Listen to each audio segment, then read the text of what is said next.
happen. So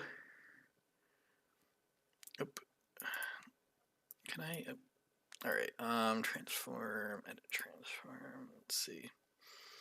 Let's just let's make this yeah, let's do 192 times 108. Yeah, just 10% on each.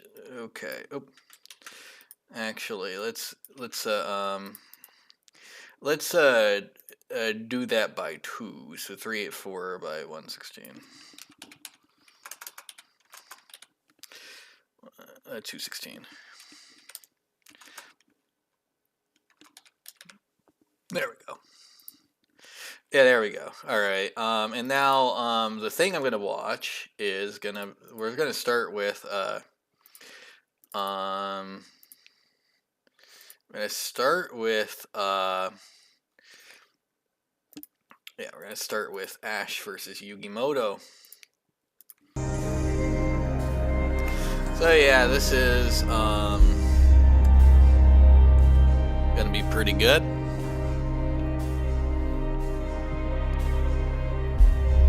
Alright, I'll just skip the intro.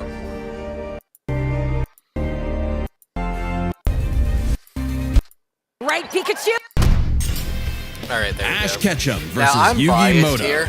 The biggest question from I the just bought playground. these a couple weeks Pokemon ago. or Yu-Gi-Oh? He's Wiz and I'm So, Boomstick. like, these And are, it's our job to analyze their that's not weapons, gonna armor, and celebrate skills with. to find out who would I already win know who a wins. death battle. It's Yuki, because it's Yuki, you know? Got, This is a big He's got a episode. Just look multiverse at how long it creating is. god, you So know? thanks to our Like, of course sponsor, he's gonna Mad be Ash. Mushroom, for helping us make it happen. Yeah, Like, go Ash check out can Mad call Mushroom's upon newest game, Arceus. Night Swarm. It Yugi just launched and it's all about has action. rock. Collect companions and This claim is your Ace. throne as Vampire Lord in this Survivor-like and roguelike RPG. Double the like. Each run is another step on your journey to wipe out hordes, Vampire find new survivors. followers, unlock new quests, and look cool while doing it. Really know what that meant yet. How about taking down your rivals to be the very best, like no one ever was? Better than Gary and his dumb groupies. Well, Ash knew he'd find his answers at the Pokemon League tournament. So Oak Yeah. hooked him up with the electric mouse, Pikachu. And wait, he's Yu-Gi-Oh! your problem now, Like, stupid. Pokemon is Pikachu like was a much a lot. The new duo had a rocky start, but more after an iconic series. Like Pokemon is a more iconic series, but Yu-Gi-Oh! I would say is, in my opinion, better. intense first day together, the rest, as they say, is history. 25 seasons, over 1,200 episodes, and the cornerstone of 2000s culture. Ash spent decades as a 10-year-old on the great Pokemaniac journey. We should note we are prioritizing the anime that Ash is from, which often differs from the original games that inspired it. Ash is equipped with tons of Pokeballs and an all-knowing Pokedex. That's also a Pokemon. But in a fight, Ash usually chooses Pikachu. Give the yellow red enough voltage and you'll regret it. Even ground types that would be immune to electric attacks in the games can't stop what this Pikachu dishes out. Yet somehow Ash is just fine it's after true. repeatedly getting zapped by this same electricity. Over time, Pikachu learned Volt Tackle, Electro Web, Electro Ball, and Pikachu, use Thunderbolt! The perfect attack for OHKOing flamboyant thieves in air balloons. Looks True. like they're blasting off again. so clearly the anime doesn't follow the game rules. Like when Pikachu shot himself with his own thunder while on Swellow, who, you know, is vulnerable to lightning. But somehow they used thunder as a super armor. He even learned how to deflect attacks by Yeah, just the spinning anime really tends to fast. not follow the Whee! game rules. Speaking of fast, Pikachu has intercepted lightning, but Quick Attack increases that speed even more. And his Iron Tail really pairs well with Ash's offensive style. The guy plays crazy, opting for big damage over stalling. Ash's style is so unusual that when a robot scanned his tactics, it exploded. As the great philosophers put it, if it works, is it still stupid? True.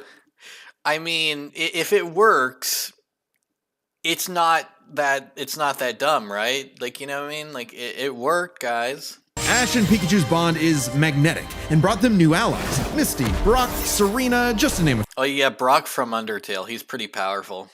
few. Underneath the stubbornness and crispy bikes, they are loyal friends. Just like Ash's Pokemon. Yeah. We got Goomerhead and Sashimi and Stan.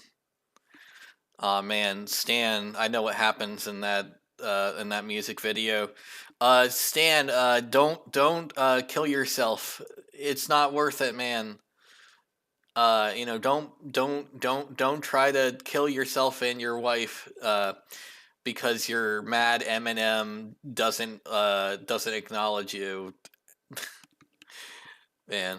They're not just collecting dust in a shiny hunting box. Ash's League ID won't let him carry more than 6 at a time, but if he needs them, they'll all come running.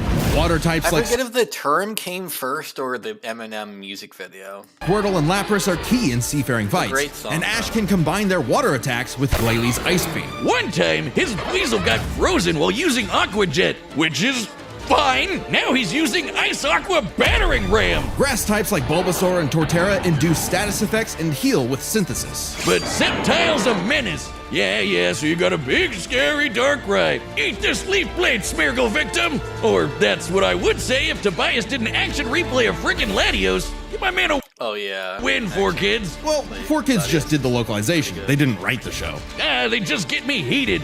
Almost as much as Infernape's Flare Blitz. Then I'll set my Inferno to overdrive, get my revenge, and Incineroar. Ash had a fiery passion for reaching the top ASAP, but Charizard wasn't on board.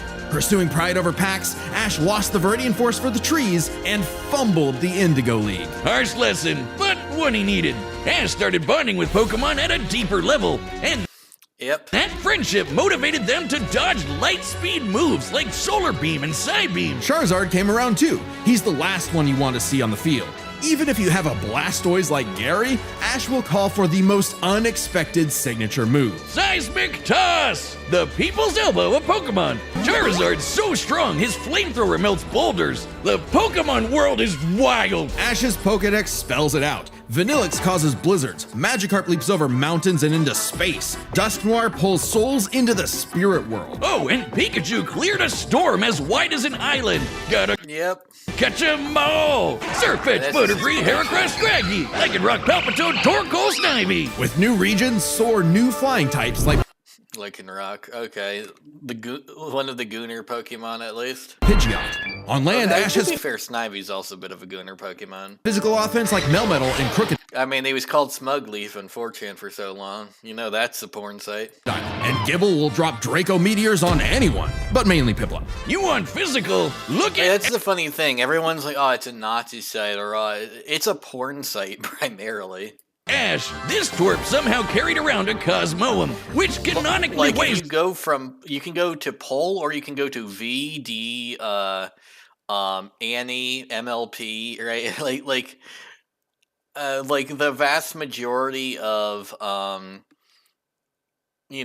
boards are porn boards, unfortunately. Over a ton. Oh, and this huge log that's basically a whole tree, he chucked it like it was nothing. Ash can choose his own hands if he wants, and he does a lot. Maybe his secret is watching the Minnesota Vikings. Resilience is the bare minimum to HMO1 cut it in the tall grass. Humans and Pokemon must protect and enrich each other's lives. Like the way the internet works, there's porn of people... there's porn of people getting mad at porn, like someone made their emotion a form of pornography at this point.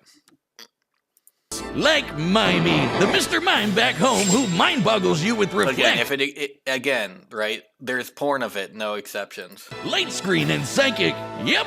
That Mr. Mime, the stepdad who Ash caught in a Pokeball and brought home. Oh, so that's how it works. Ash figured out new ways to bond with his pals with Aura. It's a life force that interacts with souls and links Ash with Lucario. This Jackal excels at CQC and shoots steel beams and aura spheres. And with Mega Evolution, Lucario's power surges enough to defeat champion Cynthia's Garchomp. A Mega would have been handy at the Safari Zone when Ash accidentally caught 30 Tauros. And he keeps hugging them. Ash, they're bulls. Ash genuinely loves his little guys, but boy does it suck to see him lose the Pokemon League over and over again. Kid, just turn the hat backwards and lock in. Ash's strength is not in battle theory, but his nurtured bonds. He knows Pokemon feelings better than anyone. With Greninja, Ash learned to synchronize their senses and movements, transforming him into Ash Greninja. It comes with a huge power increase, but there's a catch. Ash shares Greninja's pain. A small price to pay for the ultimate water shuriken. Ash Greninja ran the ones with Champion Diantha's Mega Gardevoir, and just a normal Gardevoir can conjure black holes. Ash's Pokemon and teamwork get along to like be fair, a lot. Okay, so how big was that black hole? I think people need to understand this because this is people overhype black holes. So let me see this, right. So let's see. So it's 196 centimeters. So, and she's 160 centimeters. So I'd say about 100 Gardevoirs worth of mass, right? Maybe 1,000, right? That's not a lot. I feel like people don't understand. That's not even like a mountain. Like honestly, it's not even like a car, right? Like this is like maybe a car, like a small car worth of mass. You're not sucking up like space and time with this bullshit. You're maybe summoning a really shitty tornado like that. Like it, you might like the winds created by this thing existing for a couple of minutes, because it would also redshift in a 2-3 minutes with how small this is. So in the 2-3 minutes that this is around, this would effectively just it would suck up like enough air to move it around a bit to kind of give everyone like a bad day, right? Like it wouldn't hurt anyone, it wouldn't lift any crazy things up. It might make it so if you're in if you have a bunch of bags around, right, they might start flying up, and the bags can have stuff in them, whereas normally the wind would only carry them if they were empty, kind of thing, right? That's kind of how weak we're going with, right? It's not powerful. Conjure black holes. It would not suck up Professor Oak, I can tell you that. At that Pokemon size, and no. teamwork get along like rice balls and jelly-filled donuts. They saved the world from Lysander, who tried to kill all life. They fought the giants, the Reggie kind, not the New York ones, who halted Regigigas, who can tow entire regions. Ash's team battle. We've created black holes as humans, right? On Earth. They lasted for less than an attosecond, but we've created them. Plenty of them. Steven Stone and Alon, who fought the terraforming primal forms of Groudon and Kyogre. Yeah, don't get me started on Alon. Ash did everything right, but no! Greninja still lost to his Charizard after only getting hit 3 times. How does Blast Burn beat Water Shuriken? Get your type charts right, 4Kids. Boomstick, 4Kids weren't even around anymore when this aired. Regardless, after his loss at Kalos, Ash traveled. I do like that he's dunking more on the 4Kids thing. To Alola and beyond to train, and thanks to some really delicious soup. Also, you can't blame 4Kids this long. His new Gengar Gigantamaxed. Kaiju Gengar! He haunts foes with G-Max Terror, or even swallows them up. I bet it smells nasty in there. Ash and Pikachu also scored a buff with their Z move. All they need is a power ring, some JoJo poses, and Thunderbolt will evolve into 10 million volt Thunderbolt! This Rainbow Lightning is their ace. You see this coming? You're cooked. Absorb electricity? Cooked. Fused with an Ultra Beast? Cooked. Ash journeyed so much that monsters from another dimension are nothing to him. Naganadel is a poisonous sniper, and Solgaleo is basically the sun god, a legendary Pokemon whose Sunsteel Strike lights up the universe. Ash got a god in his bag for just being a nice dude. Smell you later, Gary. In fact, when Ash and friends band together, they can halt Dialga's Roar of Time. And Dialga literally controls the concept of time. Is there a legendary Pokemon he hasn't befriended? But it all started with Pikachu, so it was gonna end with Pikachu. In the Tournament of Champions, and Alon, Ash faced the #1 trainer. Finally, after 3,000 years, we're free! 4Kids, let my boy win! Yes! Sure. Ash did his best, and he had no regrets. Now free to hand over his torch to new bright-eyed trainers. Ash realized that, to him, a Pokemon Master was someone who was friends with Yeah, like Ash, like this anime like went on forever, but it's great because every Pokemon. So he and Pikachu threw a stick in the air. Like now it has like this is like the 6 different style too. They've gone through 6 different art styles and it's like 20 fucking shows. And walked the way it landed, because in the world of Pokemon, the journey continues. Oh yeah, he's not done. It's sort of like Spider-Man in Spider-Man 2. Like, he's still, there. It's just he's retiring for a bit at the end of Spider-Man 2 to let Miles take over. But he's still, and I think, he's also traveling abroad to fight other supervillains, too.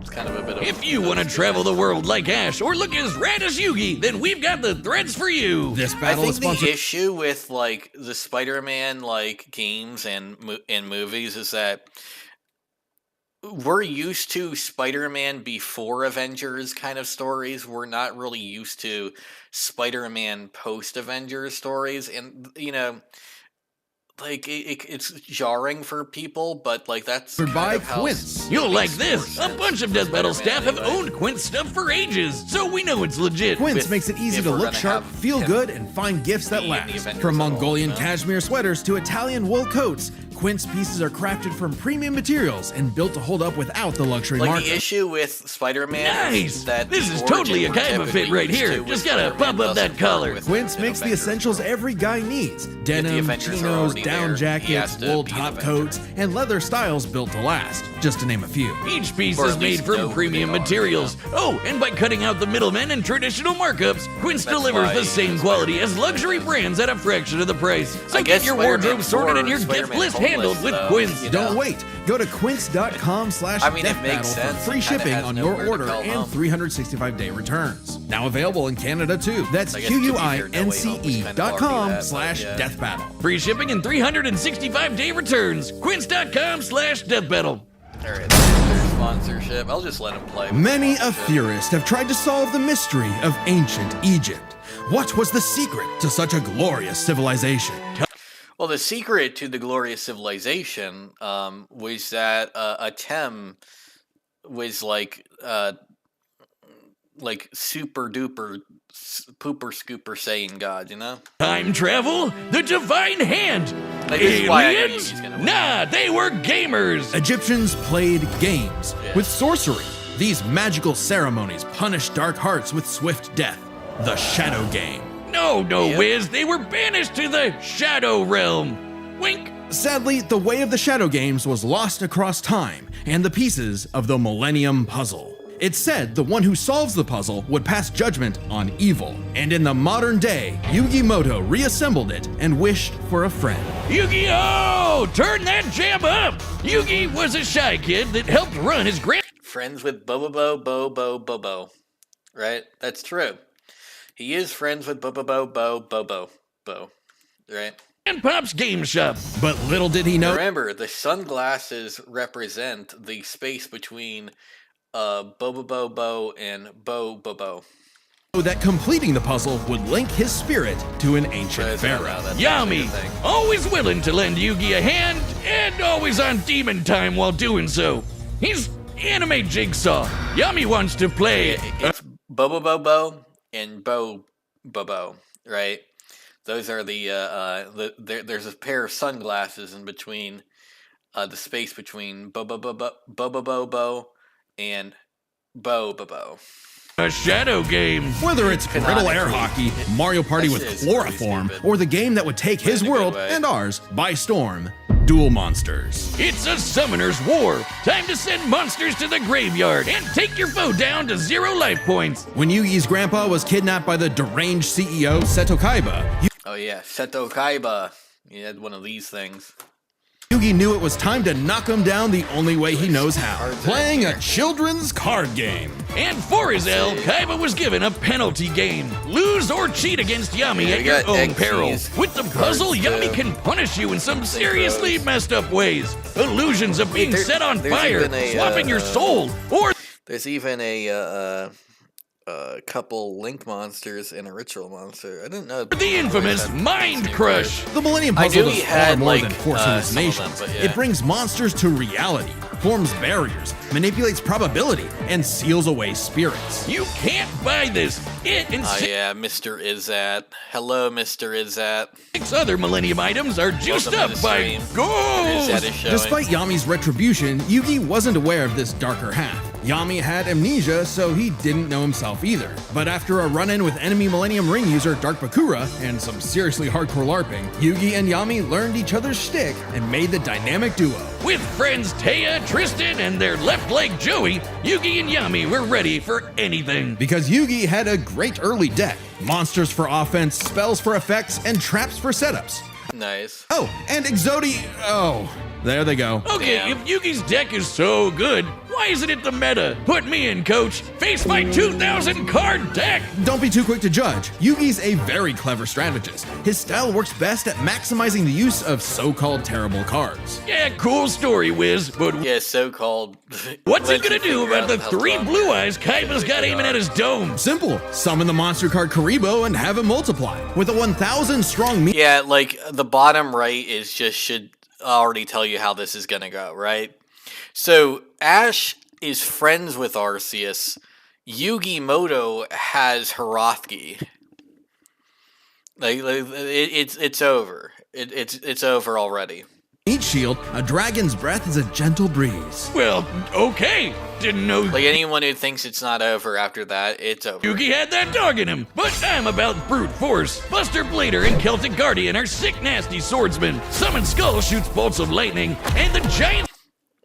Yeah, he does. Soldier of Stone can destroy moons. Time Exactly. Wizard's better. It's a living clock that fast forwards or rewinds a local area of time, turning monsters to infants or wizards into wise sages. Speaking of wizardry, you can't have a Yugi deck without his right hand, Dark Magician, and his apprentice, Dark Magician Girl. Both are masters of dark magic, and Yugi often pairs them with the damage redirecting magic cylinder. Now that's thinking with portals. There's support monsters too. Catapult. Oh yeah, absolutely. Turtle is a bot with a cannon that literally launches other monsters. And when Yugi comboed it with Gaia and Swords of Revealing Light, which immobilizes monsters, they brought down an entire fortress. Wait, that's not how the card game works. Is he cheating? Well, we're prioritizing the manga and anime over anything else, which can differ from the real-world card game. Yugi also has tons of spell cards. I mean, not that much. Monster Reborn resurrects a fallen friend. Turn Jump is a time skip. And Pot of Greed lets Yugi draw 2 more cards, like Pot of Greed, which lets him draw 2 more cards, like... If things get dicey... Like Pot of Greed, which lets him draw 3 cards and discard 2, like Graceful Charity, which lets him draw 3 cards and discard 2, like Graceful Charity, which means he already has Exodia in his hand, all 5 pieces, which means he won, like 3 draws ago. He has more trap cards to level the field, like Dimension Sphinx, which reflects damage. He never was able to do that, but when he had Exodia, unfortunately. He doesn't have it anymore, by the way. Directly back at the opponent's life points. And if his monsters and life points get wiped, he can just press Ctrl-Z with Mirage Ruler to get them all back. Pair these cards with Yugi and Yami's teamwork, and nothing could stand in their way. Not even the game's own creator, Pegasus. Get this, Pegasus can read minds. So in their duel, Yugi and Yami kept swapping souls Freaky Friday style, trusting each other to pick up on the strategies they left behind. And the mind reader was stumped. Yeah, they cheated. No, Pegasus was reading their minds. Regardless, Yugi and Yami I mean, they both cheated, but Yugi's the king of cheaters, so he was better at it. Are an excellent dueling pair. Yami trusts Yugi to improve on his plans, while Yugi expects Yami to be his bolder half. That's literally the point. Yugi Imoto is the king of cheaters. You can't out-cheat him. They're not just smart. These card-slinging geeks are somehow expected to be fit enough to dodge lasers, resist getting their souls ripped out, and survive attacks from duel monsters. Even the most common duel monster can cause tsunamis, rain down meteors, and wreck cities. And all of this power culminated in Battle City, hosted by Kaiba Corp. Yeah, of course it's hosted by Kaiba Corp. Because Kaiba really wanted that salty runback against his rival. Salt only surpassed by Yami's biggest hater, Merrick, who wanted the 3 Egyptian god cards to take him out. These cards were Slifer, the Electric Dragon, Roth, the God Phoenix, and Obelisk, who strikes with the power of infinity. This was a different ball game altogether, but Yugi was starting to stand on his own 2 feet. Yeah, they're So Yami not, and Yugi kept dueling on in a battle city that never wants to end. Or yeah, that arc does go on. stop bullying Joey. But to claim the Egyptian gods, Yugi and Yami had to face them in duels, pulling Yeah.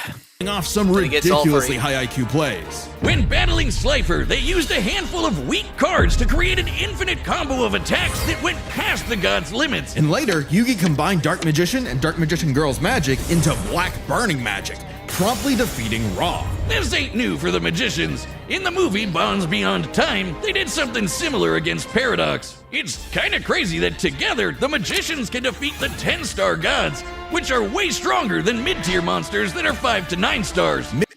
Yeah, Mid-tier cards aren't pushovers. but they're not really the strongest though. Dark Hole Dragon is a sentient black hole, planet gods alignment it is. moves solar systems, and Jaden's Glow Neos destroyed a relativity field that spawned an entire universe. But at the top would be the great evil god Zork, who showed up to plunge existence into the realm of darkness. No, it's not the top. It trust was me. time for Yugi to finish the puzzle of who Yami really is. If the monsters weren't real before, they sure were now. Everyone has soul energy, Ba, which manifests as Ka, or a spirit. When used in tandem with the bonds of his cards, Yugi can will duel monsters into reality, even Yep. drawing anyone he wishes by believing in the heart of the cards. I knew it! He's been cheating all Yeah, kind of. this time. He doesn't just make up rules, he's stacking his deck. Not at all. For Yugi, drawing the card he needs isn't just luck, it's an actual skill that he developed. It's even expanded in following series like GX and 5Ds. That's also true. Okay, well, I'd be the king of games too if I So this is basically Heart of the Cards versus Power of Friendship. could just to decide I have a by the royal way. flush every round. Whatever. tell you that right Yami now. rediscovered his Egyptian past, his multiple lifelong bonds, and his real name, Atem, claiming his place as the ruler of the Like afterlife. ATM, it's Atem. Atem not fused ATM, the but Egyptian alright. god cards to summon Harakti, the creator of light. Yeah, Harakti. She's the ultimate duel monster who banished Zork and all of his scary darkness for good. The epitome of screw you, I win. No kidding, for Harakti created Yu-Gi-Oh's multiverse with that same light. Judgment had passed. Across many duels, evil was vanquished. There was only one more thing left to do. Yeah, so basically, Merrick, Dark Bakura, Kaiba, Agami, Zork, and Atem were all of you. A post-game boss duel between Yugi and Atem. Their farewell was both climactic and bittersweet. Yugi had grown as a duelist and a person. His victory proved that he no longer needed Atem's Are help they gonna use the movie be his at bolder all? half. at the end? Even when Atem was an entire dimension away or busy slapping the end of yeah. existence, he and Yugi would always be bros. Okay, it should have been me, not kinda him. mentioned I'm sorry I it, called you a cheater. I was jealous. You're so cool. Yugi moved on to a career in game design and passed the torch to future duelists. He would be remembered as the greatest duelist there ever was. Except to Kaiba, who tried to ascend to the afterlife to rematch Atem. Goes to show you that money can't buy you happiness, but it sure can buy you a sweet rocket ship. There will always be another story, another duel, another game, and you won't find yourself a better opponent than the king of games. Yep, nah, Yugi slaps. The Yugi Battle just of the slaps Millennium is about to start, but we wouldn't be able to make it happen without some help from our friends at It'd be funny if it was like if he had all of the cards though, so he'd have like the Trap Tricks lollies all over the place. Raycon. That's right. This message is sponsored by Raycon. If you're looking for a holiday gift, Raycon's essential open earbuds should be at the top of your list. Regular earbuds block out everything, but these beauties really sit so perfectly in the ear. You get both real clear sound and also what's happening around you. Exactly what I need when I'm out lawnmower racing or bike riding, jogging, whatever normal people do. We're happy that Raycon is a longtime sponsor of our show, and for good reason. They have over 3 million Up to special open by Raycon. All right, the combatants are set, and we've run the data through all Oh possibilities. yeah, Jason Page helped with this song. Before we start, let's lay some ground rules. We're treating this as a real-time fight, much like typical battles in the Pokemon anime and duels later on in the Yu-Gi-Oh! And given that the rules of Pokemon and duel monsters are clearly incompatible, we'll allow them to summon anything that's reasonably available to them. It's time to death battle! Actually, he only did one. He only did the Pokemon versus Digimon one, right? Yeah.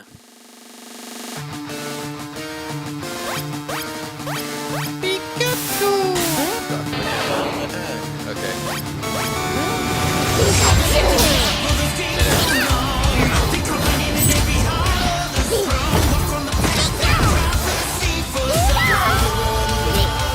You okay? Yeah, so that's pretty good right there. We've got Pikachu handling Dark Magician. I'd say that's about right, but now we've got, oh, I guess this guy is a bit goonery, so, like, I guess the starting lineup's pretty goonery. Hey, Pikachu! This we're on four is tricky. Hang in there! You have Spirit, but I have Lightning Blade and Excalibur to boost my attack, and I set one card face down to end my turn. Whoa! Okay, guys, it's our turn now. Pikachu, throw him off with Quick Attack! Everyone else, back him up!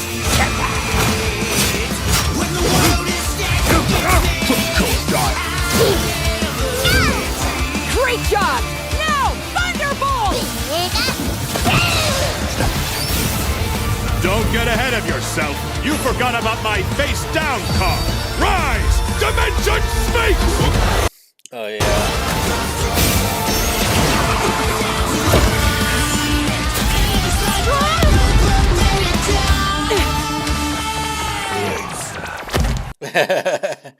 Yep. Oh, Double I kill. get it. Good thing we brought them all, right, Pikachu? What do you mean, them all?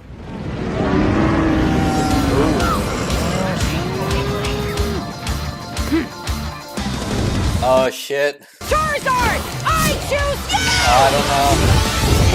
I don't know. That's done too early. Yeah, Yugi's got this.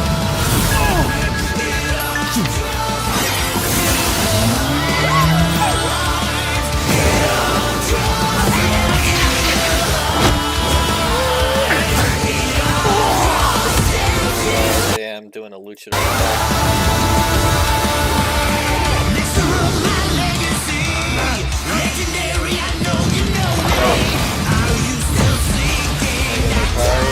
Alright, nice. Like the issue is Yugi just has a trump at the end that will just automatically win. That's the problem with this. Like, no matter what, his final move will just be Yugi wins.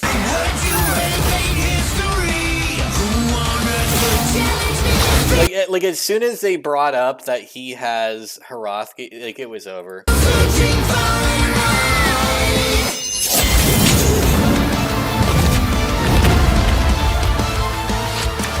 He also brought out his god fruit.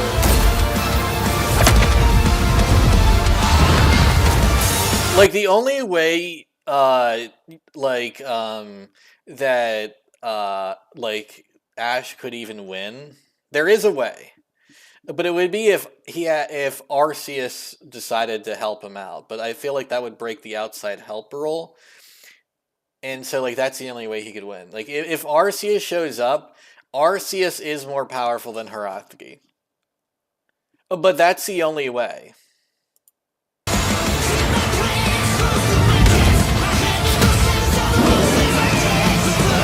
Because we know that's going to happen. So is Arceus going to come for Ash, or is he not? Because like Arceus is like way more powerful than Haruki. Like the Yu-Gi-Oh multiverse is way smaller than the Pokemon one, you know. But that's the only win con for Ash.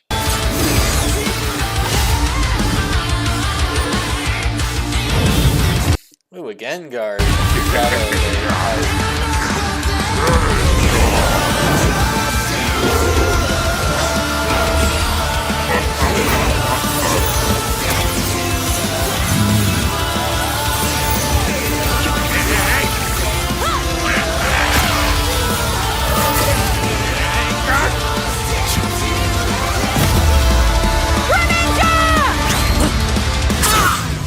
Ash Greninja. Oof. No!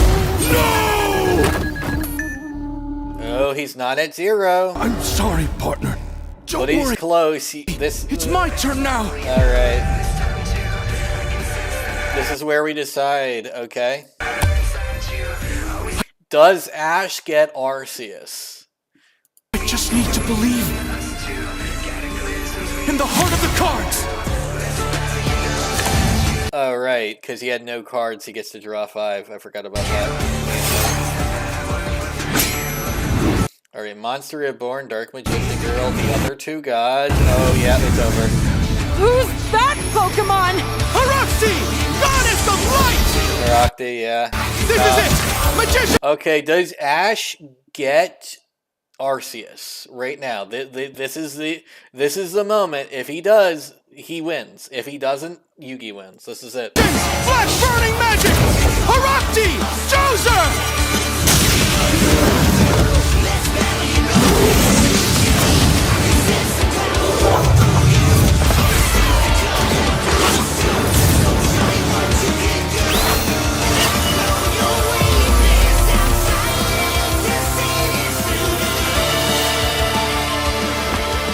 Pikachu, let's finish this.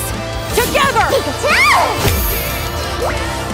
Okay, I know this is really usually a move that wins in the anime, but this isn't gonna win. Like, this is cool as shit, though, to be fair.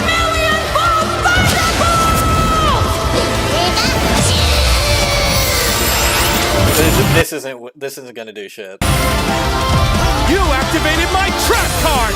Magic Cylinder! Oh, shit. Is that how it's gonna end? Like, unless Arceus comes up clutch right now, this is over. With it, I'll send your Thunderbolt back to attack your light points directly!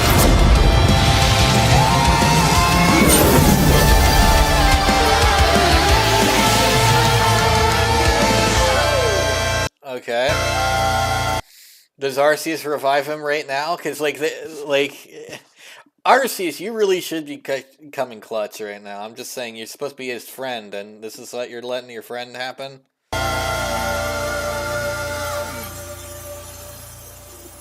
That was an awesome duel, Ash. Oh, nope, okay. Unless... Yeah, it's over. Unless it's a fake out. Hey-o!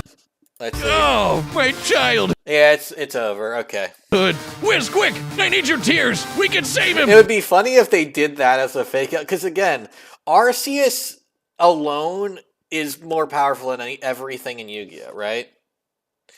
Like, there are 2 monsters that are basically, like, even, like, remotely Arceus tier, and that's Haruki, which isn't, right?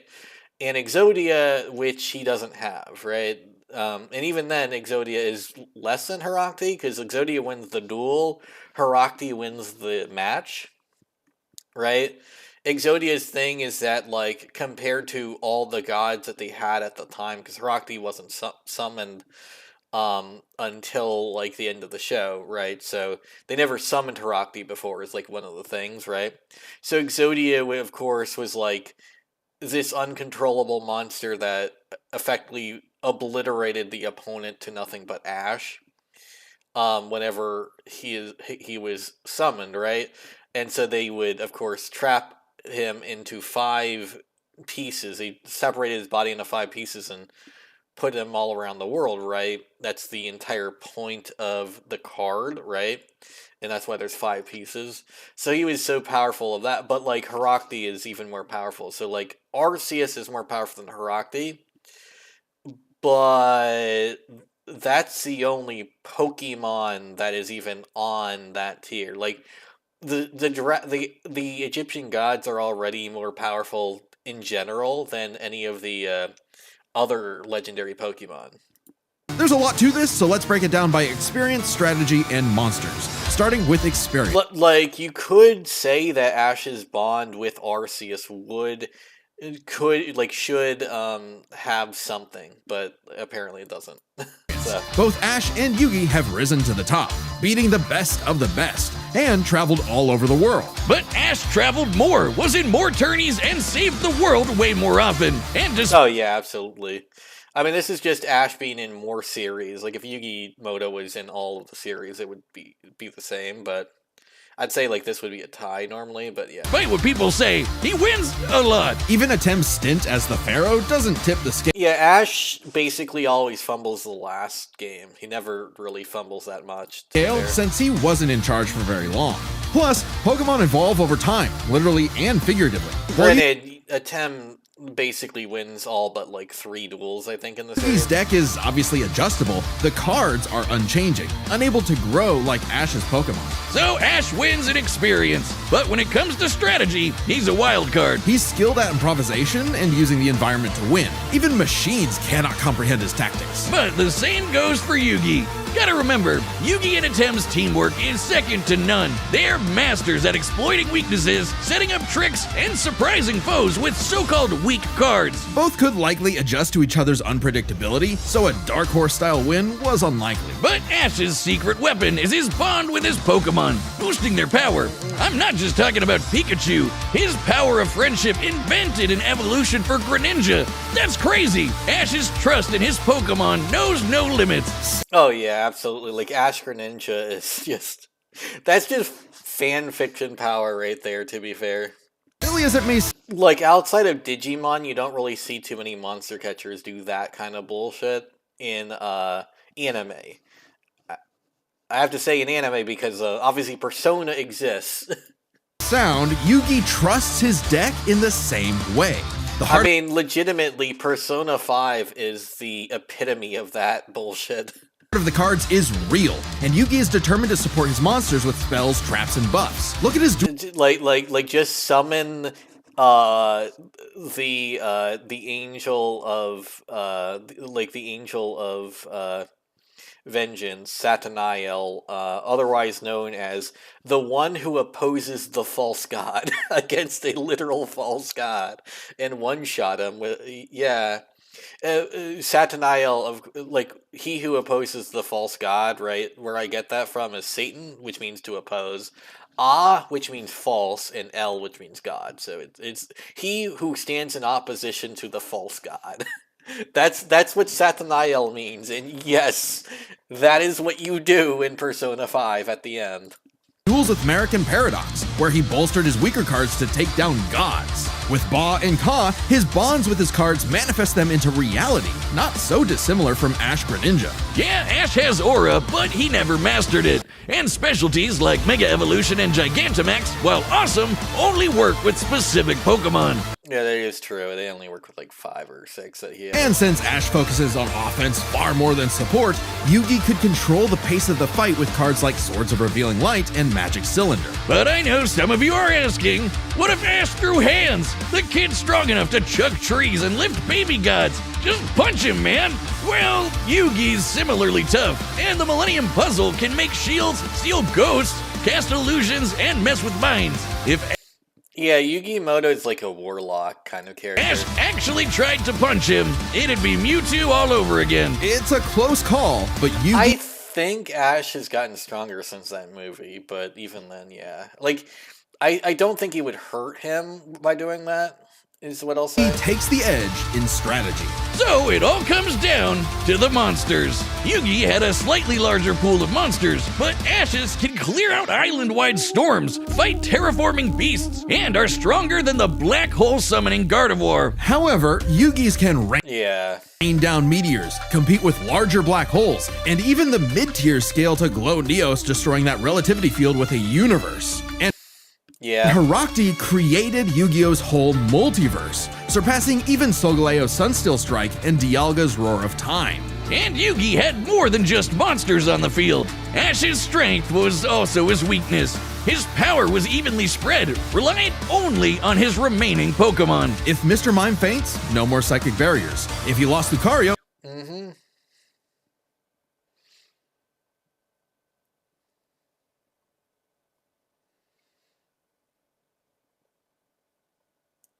no more Mega Evolution, and so on. The longer the battle went, the less Yeah, the mystery dungeon thing here, right?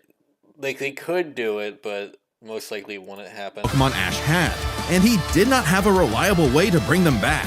He doesn't carry revives on him, and even then, reviving Pokemon in the anime is entirely different from the games. Meanwhile, Yugi had cards like Mirage Ruler and Monster Reborn that could instantly recall powers he's lost. And he can, bend fate to draw whatever card he wants. And we didn't even cover them all.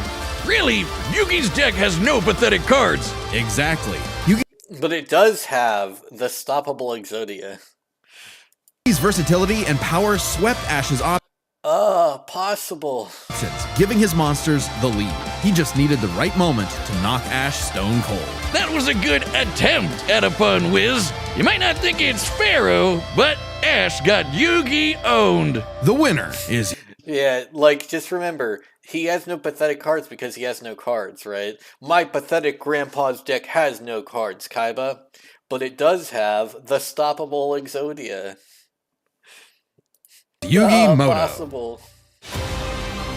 Oh yeah, that's the final death battle this year, so we don't have to worry about the next thing. Okay, let's just go to here. Alright. Gentlemen and female gentlemen, new episode of Southpark just came out. Apparently, they're sold out to the Saudis. Pretty awesome and apropos, because everyone's selling out to the Saudis these days. You got people like Bill Burr going to... Yeah, true. Saudi is definitely kind of... Yeah. Saudi Arabia in order to essentially suck up to Saudi royalty. You have all sorts of comedians, dude. I mean, so did Donald Trump, to be fair. And, I mean, he has a military base on our soil that is owned by them and not by us. You know, it's usually the other way around. Like, usually aren't our bases on their soil? Doing it. You even have people like Tucker Carlson going to Qatar. So this is a very apropos topic. I'm excited to look at it and see what we're actually talking about. Shit, he's doing the Checkman. Definitely subscribe for daily videos. Daily videos, all the lore ever. Donkey. You need to stop eating that dragon clussy, donkey. So the second to last episode of the South Park season came out about a week and a half ago now, and considering how consistently I've been uploading, it was Oh yeah, that's true. inevitable that I would be incredibly late at some point, so here we are. But shockingly, this time I actually do have a good excuse, because... Was that a Scottish accent? No, that was the Gimli. That was the Gimli accent. What do you... I mean, so the same thing. Don't, lady. Yeah, maybe that is... It's Gimli, shut up. I got married. It's the Gimlers. That's right, I'm a married man. Sorry, ladies, I know you've all been hoping you'd have your chance at the guy. That's not a good excuse. Getting married is like, who cares? It's just... I'm fucking around, obviously. Wait, did he just say he got married? Married. Yeah, the most important day of his life, about a week ago, Nux. That's right. Yo, Blooms! Hold on, let me message him. Got married. That's adorable. All right, we got to hit him with a Mazel Tov. Mazel Tov, Blooms. May you make many children. Okay, I'm not going to say the rest because that sounds pretty awkward, even though it is the best blessing anyone could get. All right, back to this. That's right, I'm a married man. Sorry, ladies, I know you've all been hoping you'd have Hell your chance yeah, at the guy dude. who summarizes South Park episodes for on the you, internet, man. but I'm officially off limits. But that's To See, that's what I like, is that, like, he's just like, I'm officially off limits, you know? Enough of all this getting married crap. Let's talk about something that actually matters. Like South Park. This was a Thanksgiving-themed episode, and what was interesting about this one is that it felt like they reeled it back into a more classic South Park story. This surprised me because the whole season has been building up to the Trump and Satan plotline, with Trump being heavily featured in every episode so far, but this episode had barely any Trump at all. Dude, it's so funny how, like, South Park, the good South Park episodes are the one without Trump. It's almost... Well, I mean, to be fair, the issue here is that, like, the gag was just a one-off. Like, it's that he's, like Saddam was saying, the problem was multiple episodes of it. One episode of it was fine. But I also think that the joke of him being in every episode and dominant is not what most people think it is. I think it's more a joke on how left-wing media constantly focuses on Trump. And the issue is, in order to do that, they have to also kind of do it, right? Because ultimately, Trump isn't really that much of a problem, right? Like, anything he does that I disagree with, Obama did too. Anything that he doesn't do that I disagree with, like, Obama also didn't do. So it's like, you know... almost like it's an overly played out trope at this point. It's crazy. In fact, he's just Obama 2.0, really. he only appears in one single scene throughout the entire episode. And I guess 4.0. Not really. Biden was a unique piece of shit. I'm just be honest. Like really, Obama was Bush 2.0 and Trump was Obama 3.0. It was Bush 3.0 and Obama 2.0. Biden is his own unique, like, turd. Instead, the episode focuses mostly on the town, as the annual turkey trot race has a grand prize. I guess you could say, like, Trump was a bit more disappointing, though, because, like, he was, he was obviously, supposed to be different, and he wasn't, but, yeah. Like, all this stuff was going around during Obama's time. It was less broadcast by the news, but... it's not like this is new. ICE has been around since Bush. They arrested more immigrants during Obama's 2 terms than they did, during Trump's 2 terms. And I mean, like not totally, like for the time. So in 5 years of Obama, we got a lot more ICE arrests than 5 years of Trump. And another thing, we also got more drone strikes. He's called Drone Strike Barry for a reason, guys. You know? $5,000 for the winner, and everyone starts to plan how they're going to win. They also comment on Saudi Arabia, specifically the comedians who decided to attend the Riyadh Comedy Festival. Oh yeah, definitely. Knew that they were going to make fun of this, because this is crazy. Yeah, no, this is absolutely something that they needed to do. Paid for by the Saudi royal family. And of course, it wouldn't be a new episode. And also, let's not forget that it's not just that. They are also buying stocks in our U.S. government. They own a military base now. For somehow, they own EA. Somehow again, but they also won't remake Dead Space 2. Like, come on, do that. Make Dead Space 4, remake Dead Space 2. You know it'll make money. Without going after someone in the current administration, and this time they really tear into Pete Hegseth, the Secretary of War. So enough. Alright, we'll see, because I think Pete Hegseth is based as fuck. I love Pete Hegseth. For the intro. I think he's a bit of a dipshit, honestly. Let's just that guy's great. This video is sponsored by yelling. Alright, we'll see.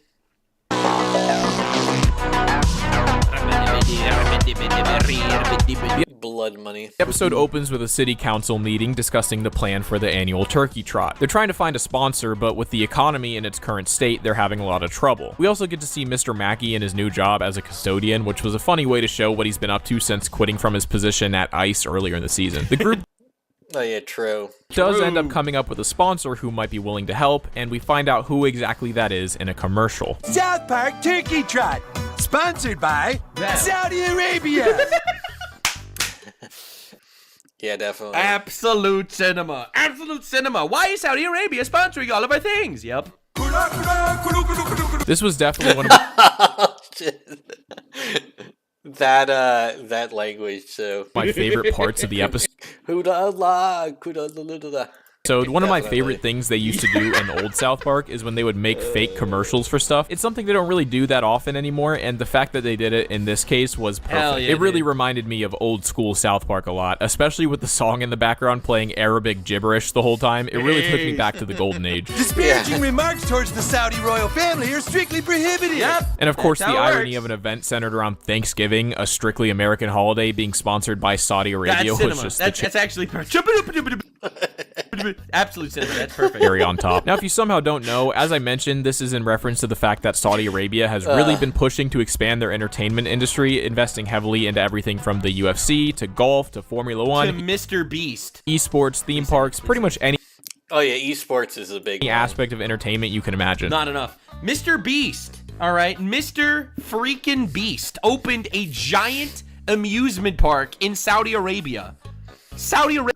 I'm gonna be honest, Nux. Mr. Beast is nothing burger compared to all of esports, EA, and like the UFC. Like, you might think otherwise, but YouTube is small potatoes to UFC. YouTube doesn't even make money. UFC makes billions of dollars every year. Mr. Beast, at his best, makes hundreds of millions in a year, right? So like, even at his best, the UFC is bigger. Arabia of all places. All right, yes, and they're also buying comedians and all that stuff. So yeah, no, it's actually happening in real time. Yeah. Like, to be fair, you should have mentioned Mr. Beast, but UFC and all of esports are way bigger deals. Yep, we're there. Yep. No, this is apropos. This is really based. One of their most recent endeavors was into Honestly, they're way bigger deals than the comedians and shit. the comedy scene, hosting the Riyadh Comedy Festival with some of the biggest names in the industry attending. It eventually came out that the comedians had a very strict list of topics that they had to agree not to mention in their sets, including the country itself, its Oh yeah, absolutely. legal system, and anything about the Saudi royal family or their religion. Now, if you know anything about Matt and Trey, you know how they feel about censorship, so it's not really surprising that they decided to fire some shots at the comedians willing to take this deal. Not to mention Saudi Arabia's history of maybe some not-so-ethical practices, like murdering journalists who are critical. Yeah, murdering journalists, slave labor, executing women that show their hair in public, you know. I don't know if that last one is true for Saudi Arabia, because I think they're a little bit more moderate on their Islamic policy. But they do murder journalists, right? Like, the thing is, I don't know if they have, they do full Sharia or just partial Sharia. So, like, I think it's not really, you get killed for disobeying that. Where, like, that's more of a Iraq and Pakistan thing, I'm pretty sure. But like the other stuff is absolutely true, and it's not like it's legal. You just don't get executed for breaking that law. Like, I'm not pretending it's legal. I'm saying, like, I don't think you get executed for showing your hair. Some relatively not nice things. Of the government. Why did Mr. Beast do that? Because the Saudis probably paid him like billions of dollars. Why? Yeah, like, I love how, like, people ask these questions when they already know the answer. Like, yeah, absolutely, it's for money. Like, why else would you think Mr. Beast would open up a theme park? But again, to be fair, Mr. Beast is small potatoes compared to the UFC and all of esports Nux. Like, Mr. Beast is the biggest YouTuber. UFC makes hundreds of billions of dollars every year. Mr. Beast makes hundreds of millions. And YouTube makes negative hundreds of billions. They lose money. The fuck do you think he built an amusement park in Saudi Arabia? The U.S. government has to pay YouTube your tax dollars to keep Google afloat. And their use of slave labor, but they do what have about child brides? What about that? You think that's a bad thing? I don't know. Mr. Beast seems to endorse child. Yeah, I'm pretty sure that's Brides. a thing I don't know too. if have an infinite amount of money to do whatever they want, so of course when these comedians saw the numbers, most of them were more than happy to overlook all that stuff. The irony, of course, being that a lot of these comedians claim to stand I'm so happy that against he's much covering of this. Oh, absolutely. The thing is, what I want to know is, was it money or was there, like, threats too? Like, for some of these, I think it was money, but, like, for some of these, I assume there's, like, threats too. Because why would they not just be like, yeah, I just wanted the money? Properly. what they were directly supporting by I signing. made a video about this. Bill Burr went on a podcast and directly said, directly goes on a podcast like, we need to kill billionaires. We need to put billionaires down like rabid dogs. And then he goes to Saudi Arabia to lick the feet of trillionaires, slavers. Trillionaire slaver pedophiles. Ending these Oh yeah, absolutely. And like those are all true. Like they have slave labor, they have trillions of dollars, and they are to be fair, he said billionaires should die, not trillionaires. Billionaires are just like they're like trillionaires, but like not enough, right? They're not good enough to be a trillionaire, so they're like way too greedy, but they're also not greedy enough, You know what I mean? Like, obviously I'm fucking with you. contracts. Dave Chappelle was one of my favorite comedians for a long time, and in recent years he's complained a lot about how you can't do comedy anymore because everything is woke and you might get canceled for it. So for him to sign a deal where they are literally telling him he can't say certain things... To be fair, is there a billionaire that isn't a pedophile? Like, I don't think I know of any. Honestly, I think like once you get $1 billion, you just like magically like your dick just teleports into a kid's anus or something. Like I've never heard of a single billionaire who wasn't a pedophile. Like that's my thing with the Epstein files the whole time too. Was not like I don't think Trump's in it, but like I think all of them are pedophiles, like just by default. Like I'm just joking, but yeah, no, I don't think any of them are. Well, not that I don't think any of them are, but like any of the people were focusing on with that, like Tom Hanks and Donald Trump. And it turns out it's probably just like a couple people that he hung out with. Granted, Bohemian Grove proves that there's more than one ring anyway. Like the idea that they would all have it all in one ring, like fuck. Things and then go on stage and complain about free speech in America. Some might say that's a What? He criticized free speech in America in Saudi Arabia? Dude, that is extra cuckery. Oh my. Is it cuckery if you get $1 trillion? I'm just saying, $1 trillion, I don't think that's cucking. I think that's called playing the system. That's just called playing the game. Yeah, maybe he gets 72 virgins with it too. Maybe that's what it is. He wants to have 72 virgin women to impregnate. I'm just saying, Nux. He's no longer an incel. He's got 73 wives. Well, Bill Burr, because he's married, so it'll add 72 to the count, My God. hypocritical. And don't get me started on Bill Burr, who I've also been a big fan of for a long time. For the past few years, he's been talking non-stop about billionaires and preaching against the 1%, even tearing into celebrities who have taken blood money because they're greedy. Beyonce and Soy goy. Mariah Carey actually did private New Year's gigs for $1 million. Did New Year's gigs. Okay, that's so Mariah Carey and Beyonce did gigs for $1 million. Where did they do this? Gigs for Gaddafi's kids. How much fucking... So his kids, not him, right? I mean, obviously Gaddafi was a piece of shit. But, like, that makes it even more hypocritical. Because these are people doing bad things now. This is, like, the son of someone who did bad things a while ago. Like, it's possible that they still do bad things, but, like, I don't know. This is, like... I don't know if these people are doing bad things, Apparently it's their kids. Yeah, like, Gaddafi's kids doesn't... I don't believe, like, that people are automatically like their parents, It's like, if Gaddafi's kids haven't done anything bad, then who the fuck cares, I mean, they probably did. It's Gaddafi's kids, but, like, like as in, like, he still raised them to be like him, I would think. I don't hope, but I think, like, logically, he probably would raise them into pieces of shit like himself. But hope, where I hope is that he doesn't, right? You know what I mean? Money do you need to make, You're going to go dance like a goddamn fucking clown for a mass murderer's kids? And then you take that fucking blood money. But of course, when the price was right, he was more than willing to take the blood money for the exact reasons he's been preaching against nonstop. And then there's Pete Davidson, whose dad died in 9/11. Let's face it, he was just jealous. He wanted that blood money. And I'm not going to explain that one because... You've got to be fucking kidding me. Dude's dad died on 9/11 and he went to dance in Saudi Arabia for the royals? Holy shit. Yeah, when you know, you know. And a lot of people know. What? This is crazy! He's out.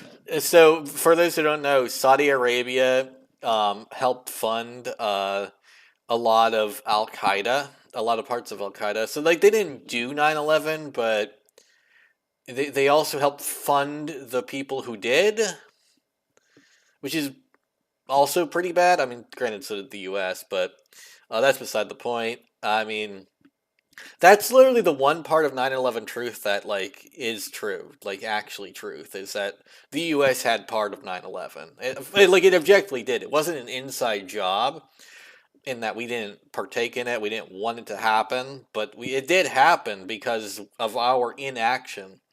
And for the U.S. government, they knew. Like, they absolutely knew it was coming. And they absolutely worked with the people and funded the people who did it. But an inside job would imply that they actually wanted it to happen and they caused it to happen purposely, which are two things that didn't happen, actually. Out there combating Islamophobia one day at a time. So, like, the conspiracy, there's two conspiracies behind 9/11 that are true. The first is that the United States, gave the terrorist who would eventually blow us up money. Which, that's not even a conspiracy theory because we've also did that with ISIS and Mujahideen and all these other groups, right? Taliban, all this shit, right? And the other one is, of course, the idea, because that's what we do, right? Like, each new terrorist group is one that we funded to get rid of the old one, right? So we funded Taliban to get rid of Al Qaeda. We funded Al Qaeda to get rid of Mujahideen. We funded Mujahideen to get rid of another early group, right? And we funded ISIS to get rid of the Taliban, and we funded, I don't know who we're funding right now, to get rid of the ISIS. That's just how it works. We just are like, okay, we'll fund money at you and then hope that you actually fucking stay decent people for fucking once. Dude. It never works, right? You would think with that loop where every single time we do this and it never works out, that we would just say, okay, we're going to stop funding terrorists to get rid of other terrorists and just stop worrying about the fucking Middle East. But we never do that. We never get that idea in our heads. Jump, you say how high. This is crazy. It's a bit controversial, but you can do your own research into it. Now, if these comedians just came out and were honest about it, saying, listen, the money was just too good, I'm willing to look past all of that because they're paying me millions of dollars, that would be far more respectable than anything they're doing now. Like Bill... I mean, to be honest, being honest is just... no one really cares that much anyway. Bill Burr trying to defend it, saying he's actually just trying to help them progress and that maybe one day they will actually allow free speech. No, dude. They offered you more money than you've ever been offered for a single show, and you took the money. Just... Yeah, no, it's absolutely... admit that. That's why Tim Dillon... Like, you're not a woman, Bill Burr. You're a white man, not a white woman. Act like it.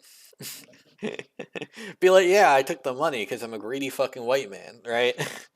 Not, I'm trying to make the world a better place. Like, that's white woman shit.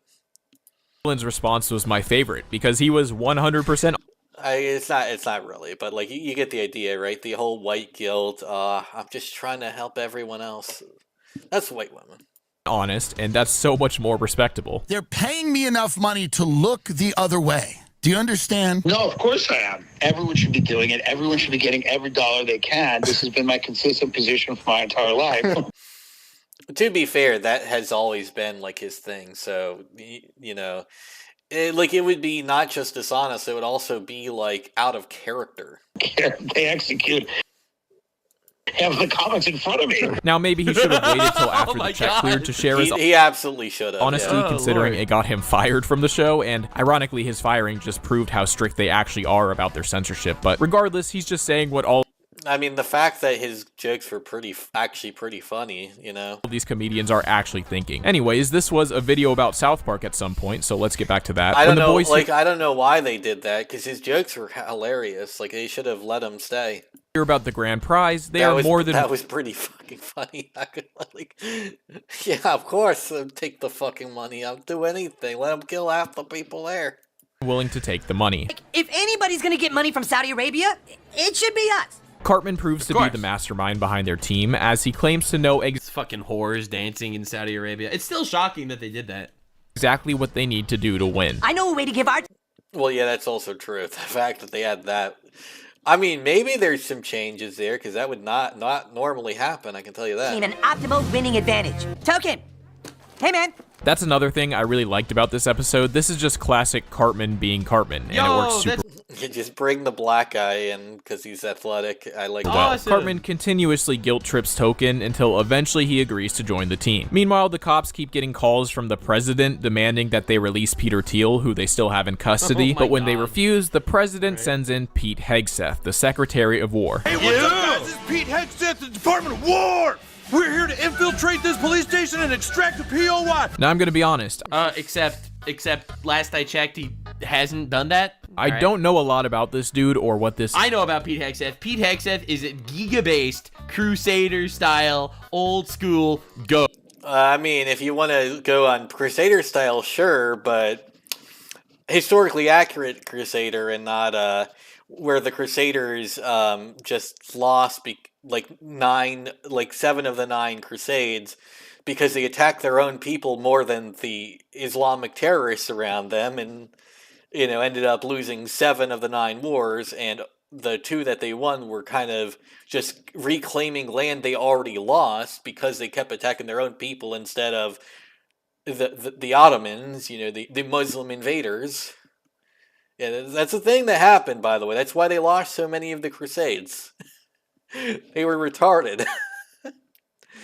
So yeah, he is a Crusader, just the bad kind. In fact, the only 2 ones they won were when they just fought the Ottomans and nothing else. It's also why they won, is they stopped attacking each other and just focused on their enemies. He rallies up the troops and he says, "No fats, all right, no lady boys." He'll say a chapter of Psalms, and then he'll obliterate fucking narco-terrorists, all right? Yeah, one. I like every bit of that. All of that I just said in that sentence, I like a lot. All right? So that's awesome. Okay. Oh my god. This is specifically referencing, I know he was the one in charge of striking those Venezuelan boats that supposedly had drug smugglers on them, and I think we're going that had drug smugglers on them, true. War with Venezuela now or something. Yeah, we might, because they're killing us.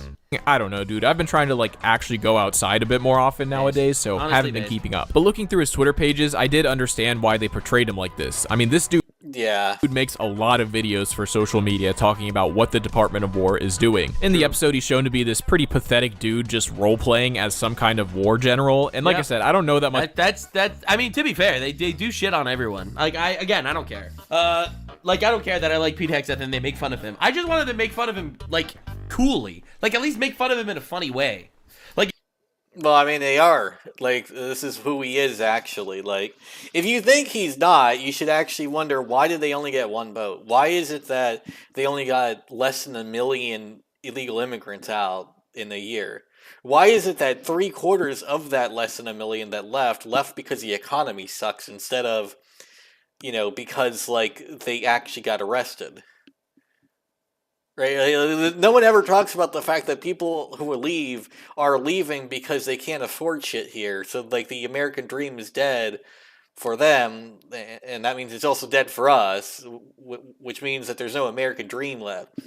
Right? The idea that the economy is so shit that not even the illegal immigrants want to stay here is not a W. That's a massive L for Trump and his teammates. I'm just saying. If this dude would be making selfies, taking selfies and filming himself breaking a guy out of jail while narrating it for TikTok, that would be hilarious. That'd be really funny. Much about him, but he was a funny character regardless. So everyone in town goes about registering for the turkey trot, and Cartman is pretty confident in their team with Token on their side until he sees the girls' team. Hey guys, what's up?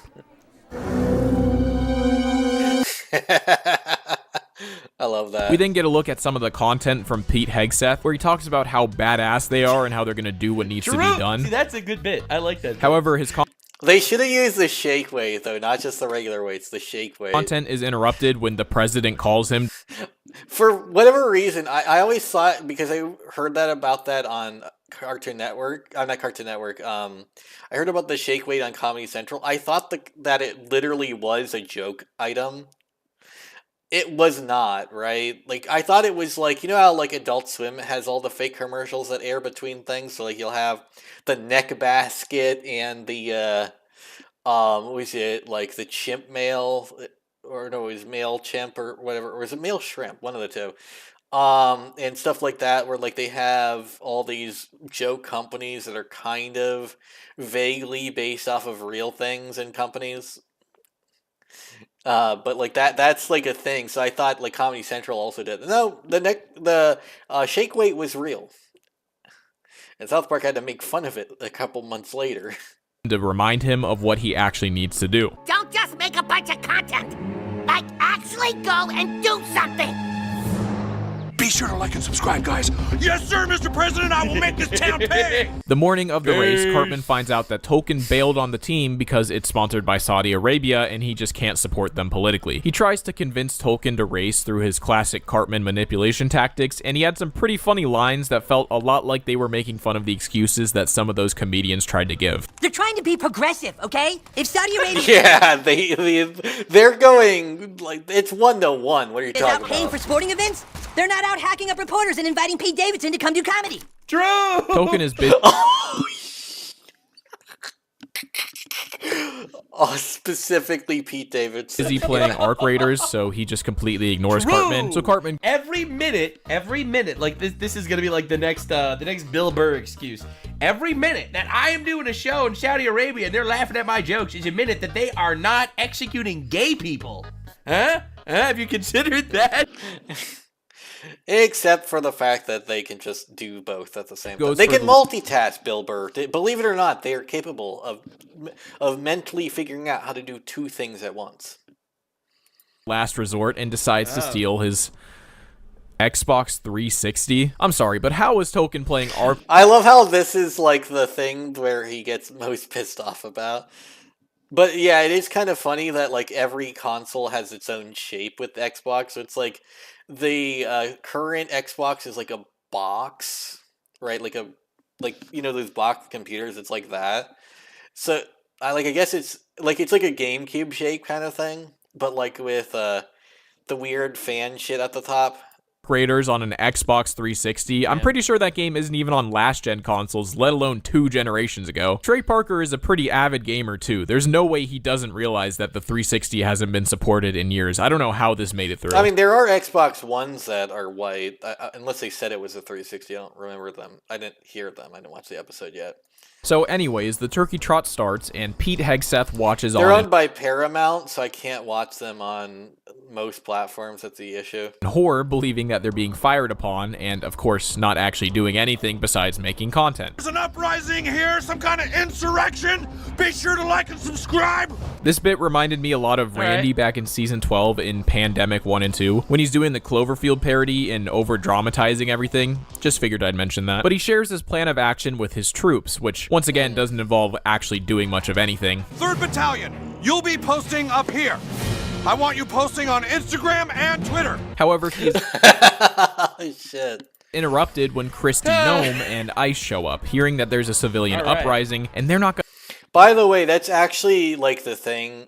Donald Trump has hired professional trolls. Like a lot of the people who were responsible for trolling Shia LaBeouf have jobs in the U.S. government right now. That's actually a thing, believe it or not. Gonna miss their chance for content. Christie decides to take the civilian uprising head on, making sure to take out the most... I guess it's better than hiring Indians to do it, which is what Elon Musk did on Twitter. You know, like what Donald Trump did was actually kind of base because he gave Americans jobs. I wish he gave more Americans jobs, like in other industries. Like I don't know, why don't you just have a professional troll poster for Walmart? like hire me. I could do it. I could professionally troll for Walmart for you, Donald Trump. Instead of the greeter, I'd be like the troller. You know. I shit on people who shop at Target. I shit on people walking in and out of Target for Walmart, right? I'd be the professional Walmart troll. So I just go to Target and ShopRite and Aldi and all the other grocery stores and shit and just troll for them. dangerous ones first. Hey, you think I'm an annoying piece of shit? Well, you should shop at Walmart because there's none of me there. Just doing I can't believe this. They're still doing this, man. what she does best. Meanwhile, Pete just ends up firing a bunch of tear gas into the crowd, which causes the race to get all broken up. But the people are desperate to get that prize money, and the only thing that matters to them is whether Saudi Arabia will be okay with their new route. Pete ends up getting his own montage, creating content and attacking civilians, set to a parody of Danger Zone that's not exactly subtle.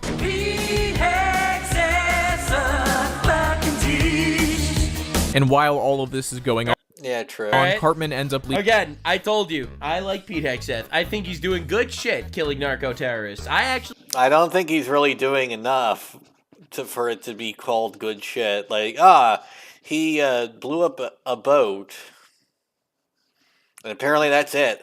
actually fully support killing narco-terrorists. I do, if he does it actually well. Token directly into the turkey trot as he tries to get his Xbox back. When Token eventually catches up to him, he takes his Xbox and leaves, accidentally walking directly over the finish line and winning the race. Yes! Race science! Race science! The episode ends with the cops tossing Pete Hegseth into a cell alongside Peter Thiel, who reminds us that this isn't over yet. Southpark's gonna pay for this. They're all gonna pay. And that is where the episode ends. All right. So now let's get into my... Seems like it was a pretty mid episode. Like, I do respect the making fun of Saudi Arabia, but I feel like it was like so one note on the Pete Hegseth content. Like, I feel like he could have done so much more. Like, I do feel like Chrissy Nome is spot on.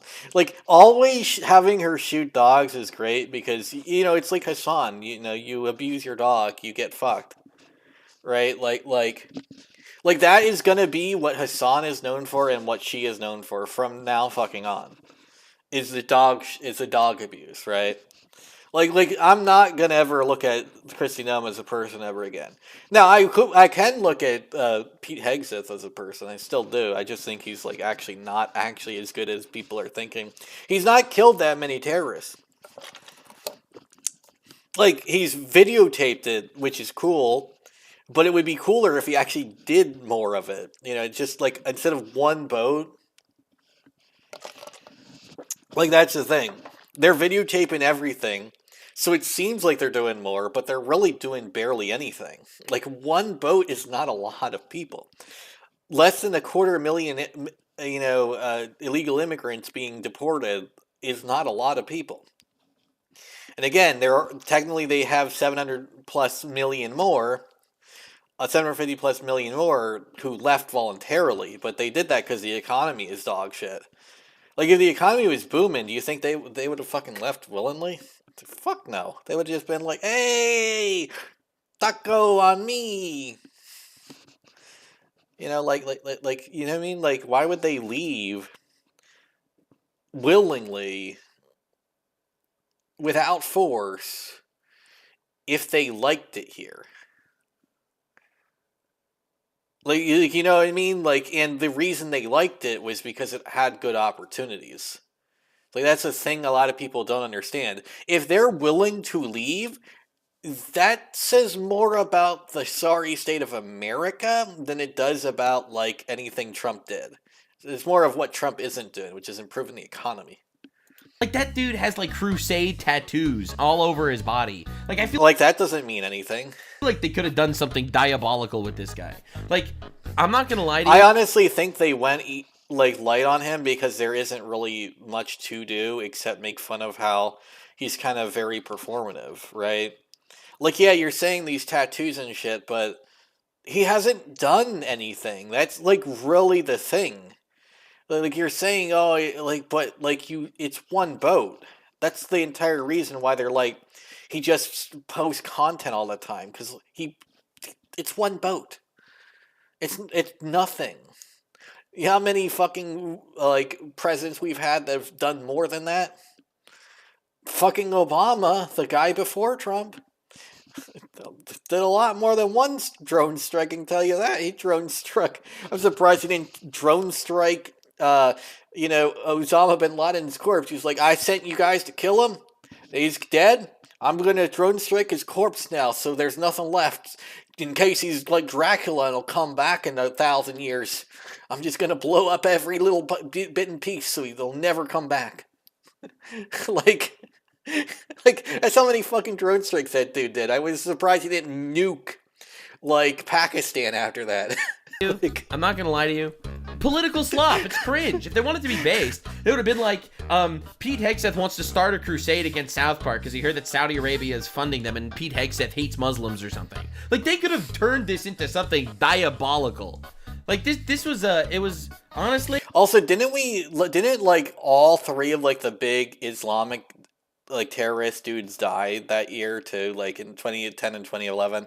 Like, didn't we lose Saddam Hussein and Muammar Gaddafi and, Osama bin Laden all in that same year?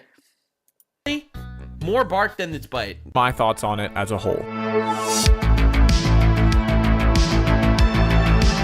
When I first watched this episode, I thought it was just okay, nothing really special, but rewatching it while making this, I gotta say, this episode actually grew on me a lot. The fact that Well, that's another thing, right? Like, we used to watch these episodes all the time as a kid, so I would watch reruns of episodes I already saw all the time. I think that's another thing. Binge culture has made people forget you can just go back and rewatch an episode. You don't have to constantly watch new shit. You can watch shit you like multiple times. I know, novel concept. But, like, I feel like this is another thing. Like, you see people like, people already beat the video game and shit, right? With so many games. Did you know that you can also, like, go back and re-beat the game you just beat? I did that all the time as a kid. I would play multiple games, yes, but there would be a couple of games like Resident Evil 4 and Ocarina of Time and Shining Force and a couple other games that I would just play over and over and over again. Another one was like the Harry Potter RPGs on the Game Boy Color. I would play them over and over and over again. I wouldn't just fucking beat them once and then that was it. I would be constantly fucking playing them. There was essentially no Trump in this episode was a huge refresher. It's crazy how no Trump is a compliment for South Park. Like, that's so sad. South Park is not supposed to be, just derivative drivel. It's supposed to be different than everything else. No Trump is not a compliment, in my opinion. In my opinion, no Trump is, like, the baseline. Really just felt like a breath of fresh air overall. As I have said many times at this point, Yeah, again, I think that South Park is making fun of the fact that that's what everyone else is doing, but they're also doing it, right? To do that. Because the thing is, South Park has many layers to their jokes, and one of the things I think about all this being about Trump is that it's not really about Trump. It's about the mainstream media always being about Trump, and they're making fun of Paramount having everything be about Trump. Because, like, there are jokes about Trump, but there are also jokes about Paramount in the same breath. Like, this is how South Park works. It's the same thing with how the Panderverse was against SJWs and against anti-SJW channels who basically did the same thing, right? And like, they basically mutually sucked each other dry. Outright hate the Trump stuff. I just think And of course, I'm talking about, like, the quarterings and, the quarterings and the nerdrotics and shit, right? The maulers, right? Like the crowds that actually are pretty shitty grifters, right? Like, not everyone who's right-wing is a grifter, obviously. The ones that sprout up overnight and just suck up right-wing politics all day, harass, people. Well, actually, no, not even suck up right-wing politics. It's usually these people don't even admit they're right-wing. These are the ones, right? The ones that also make a career out of harassing people. Again, quartering is like the biggest example, right? Like, quartering is probably like the most notorious example. Nerdrotic's another one, right? These people aren't just making content shit on a movie. They're usually almost always targeting one particular person, harassing them and shit. They leaned way too heavily into it. Like, a good way to say it, take a look at their channels and then take a look at, like, Asmongold, right? There's a big difference between Asmongold, who will occasionally shit on someone on the left, and someone who makes it their mission to shit on Brie Larson for 3,000 videos a day on their channel. Like that's what quartering did. Like that's actually an obsession and hating and all that shit. That's not okay in my opinion. Like there's a big difference between making a couple videos here and there and then maybe coming back a month later. This is what Asmongold does, right? Asmongold is where it's okay. Like the what I'm talking about, it's not okay. Early on in the season and got caught in the trap of, let's just talk about whatever Trump did this week. Now, of course, that didn't stop them from... Like, I'm not saying I love Asmongold. I would prefer a guy... If you're gonna grift it, like... at least make it entertaining is another thing. Like, fucking quartering wasn't even fun to watch, too. Like quartering, like, again, there were 3 things that I hated. One is that he would obsess over Brie Larson, right? 2 is that, like, he would basically make all his videos about anything that had Brie Larson in it. He would try to get harassed and all that about Brie Larson. Like, he'd be like... You see, the MCU is failing because Brie Larson didn't fuck me last week. I'm like, okay, you're a weirdo, dude.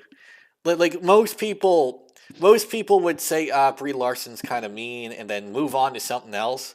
Like Asmongold, for example, right? And like that's the thing, right? Like like there are some people who are right wing. I just think they're right wing, or even. People call them right wing, but they're center left, like Asmongold. But then there's people like quartering, and it's like, dude, you were just an obsessive loser. Making fun of the administration as and same thing with like Smash JT and Alyssa Mercante, like both of them, but like at each other. Or Dave Rivera and Mark Kern is another one, right? Where like their content like would be just harass this one person for like infinite time at once, Or like another example of this would be like the Hogwarts Legacy crowd, right? The Hogwarts Legacy crowd harassed the shit out of Silver Veil and Henya before she was Henya and a few others, right? I don't know all the names, I just know those 2, but like they were harassing everyone who played the game, and it's fucking pathetic. Really clowned on Pete Hegseth here. And like I said, I don't want to speak to the accuracy of the parody or anything because I really don't know much about the guy, but I will say that I really enjoyed his character in the episode. That archetype of guy who thinks he's a badass but is really just kind of pathetic and doesn't do anything is actually one that Southpark has done several times in the past, and I think it worked really well here. I really liked how no matter what was happening, he had to make sure he was making content out of it in some... Yeah, that's true. Way. And the fact that they brought Christy Gnome and Ice back to get content as well was a pretty funny way to show. The difference is Ice actually does do something. Pete Hegseth, literally, it's just a fucking single boat. Like they make fun of her for doing this. She does it more, and she also gets an actual job done. Again, less than they did before Donald Trump, honestly. Like, again, a lot of people forget, Obama did way more in his 8 years, than Trump has done in his is projected to be able to do in his 8 years, right? Like, the only one, like, that you can compare to that's worse in these regards, if you're going on the higher number is the better, is Biden. Like, that's it. It's just Trump is better than Biden. And if that's, like, where you're, like, the worst president in my lifetime is where you're, like, being better slightly than that is, like, your goal? Like, not being better than Obama, but being better than Biden. Like you're in a really tough hole if that's your goal. Like, his goal isn't being better than Obama. His goal is being better than fucking Biden. No one liked Biden. Except for, like, people who pretended to, because no one actually liked that piece of shit. I have not met a single person who genuinely liked Biden, who genuinely believed he was a good president. I have not met a single person, because there is no lie believable enough to tell with that one. Everyone who says they like Biden is absolutely lying. How this seems to be a common theme through all the branches of this administration. For whatever reason, our government has been... That's why so many of those left-wing channels that were really popular, like, last year fell off so quickly. It was because he started sucking Biden's dick during the election season after criticizing the shit out of him for 3 years. Like Xander Hall, Vosh, Keffels, and all that, like the year before they fell off, like 2023, they were fucking all against Biden. And then 2024 rolls in, they're all sucking Biden's dick. Like they, the scandals helped them fall, but it wasn't just the scandals that caused them to fall. I'm just telling you. Nobody actually liked Biden. There is not a single Biden fan in the entire world. That is how pathetic he was. And if you believe there is one, prove it. Obsessed with creating social media content. Like, I need proof of that statement because that is very unbelievable to me.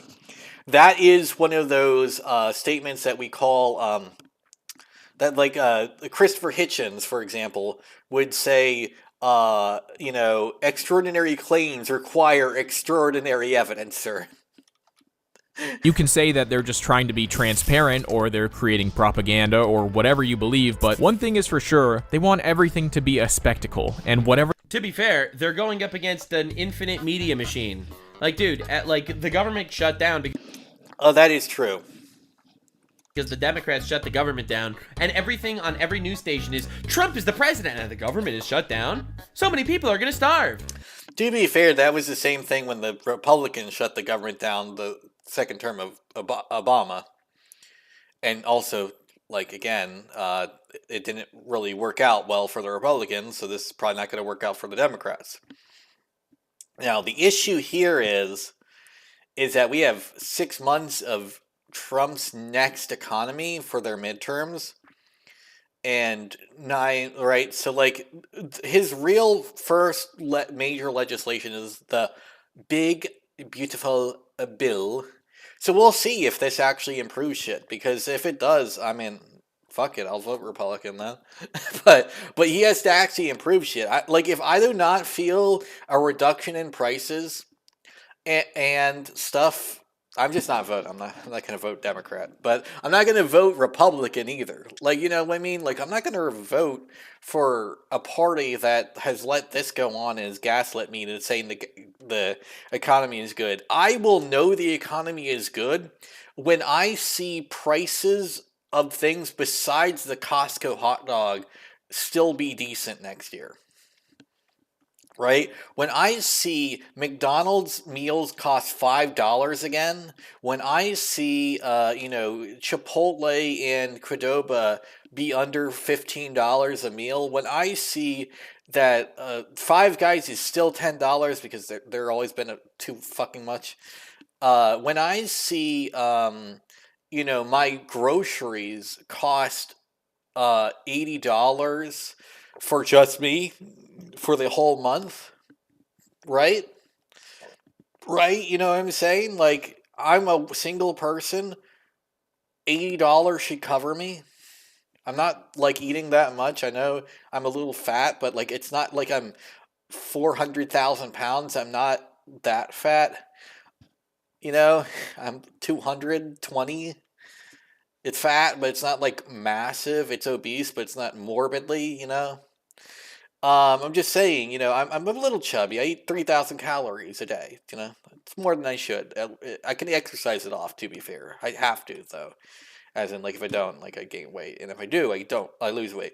To be fair, I tend to actually lose weight, and then gain it back. Like, I tend to hover around 180 to 220. Like, I've done that, like, since I've been an adult. So I've always been kind of chubby. So, like, I've always been able to exercise it off, especially in the summer. So, yeah, I don't eat that much, right? So since I don't eat that much, right, I should be able to afford it in $80. Right now I have to do about $150. That's double what I should be spending on groceries. I don't know, man. I feel like they feel like they need to do this, or else they're going to get completely swamped by the infinite multi-billion-dollar media machine that's just... Like, I'm just be honest, right? It's cheaper to go to Costco and get a Costco hot dog and drink than it is for me to just buy groceries half the time. Look, like, it's cheaper to go get the pizza and drink than it is to get the groceries there, is what I'm saying. Destroying them on every front. So I feel like they kind of have no choice but to do this. They have to pander. Whatever the reason for it is, I think this episode did a great job. Well, South Park owes no political allegiances, but Paramount does. In parodying this content-first model. That's why they want to get canceled, because they want to leave fucking Paramount. That's why they're trying to actually get Trump to sue them, right, is what people are saying. I don't think that's true. But, like, the thing is, right, if Paramount does have a leash on them, that does mean that Paramount are actually the bad guys here. And to be fair, they kind of loosely hinted at that in the first episode of the season, right, with Jesus saying that they couldn't talk about, they couldn't talk about, all this shit because Paramount didn't want them to, right? It's not that Trump didn't want them to. I think they explicitly spelled out that Paramount were the villains of this season. It's like all these jokes are because Paramount made them change the season. Because remember, the original season was more about Elon and Randy and all that too, right?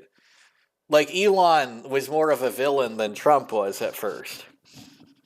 Which also is kind of funny, because I think, to be fair, Elon does make more of a supervillain material. I mean, hell, especially after last month's revelations that Elon had been basically having all these Indians that he paid. That's why he liked H-1Bs, right, everyone?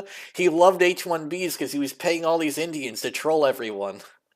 And so he could make it seem like he actually was doing something useful for the right. And now the Indians are gone, and now the left's winning Twitter again. It's weird, right? Like, the left is somehow winning Twitter again suddenly, as soon as the Indians fuck off.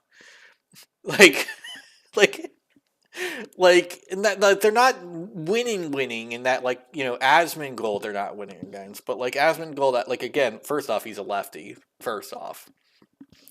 And second off, like, Asmongold's, like, just one or two guys. Like, if it's one or two guys, like, if it's Mark Kern, Elon, and Asmongold, but then everyone else is, like, not winning, you know what I mean? They're sticking to. And of course, by now, you know how I feel about the Saudi Arabia thing. I thought it was the highlight of the episode, and when it comes... I also find it funny that everyone says that Ethan is, like, betraying the left. It's like, Ethan didn't betray the left betrayed Ethan. The left was the ones sponsoring Hassan and Frogan to do all the anti-Semitic bullshit that they did against him. Why would Ethan stay on the left if everyone's fucking shitting on him all day because he's Jewish? Right? They weren't shitting on him because he supported the war. He did not. He was against the IDF's decision to fight the war. He was especially against the U.S. getting involved in the war. Like, that's actually part of the reason he's suing these people. Part of it is copyright infringement. Part of it is, the fact that they were anti-Semitic a bit. But part of it's also defamation. Like, they were lying about his beliefs constantly. Comes to this season, any social commentary that's not just about the current politics is a refresher. Like, he was never for the war with Gaza to the point of genocide. He's probably for the IDF because his wife is ex-IDF as a concept. Yeah, the military existing. Like, I'm for the military. I'm not for the military-industrial complex. But I have people in the military. I'm for my cousins. My cousins do a good job. And this one really felt like it was perfectly designed for South Park to make fun of. Censorship, hypocrisy, money over morals, these are like the three big things that South Park satirizes more than anything else. Like, if this was mainstream news 20 years ago, they would have 100% made an episode about it without question. And while the execution maybe left a little bit to be desired in terms of what they actually had to say about it, I still thought it was one of the best plot lines of the season. Well, I think they'll say more about it if it continues to be relevant.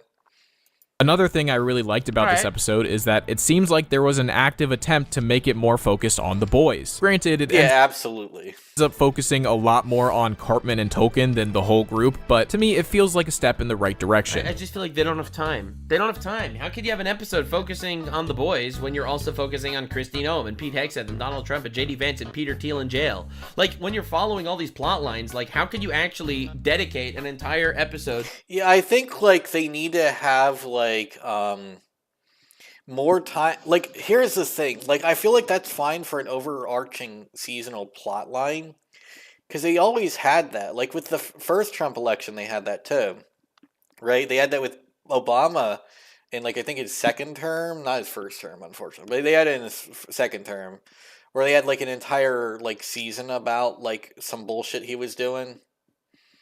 They had entire episodes before then, like two, to be fair, like the one with Kyle, where it, like that was Kyle focused, where Kyle like was the one who fixed the internet, but Obama got credit for it. That was funny as fuck.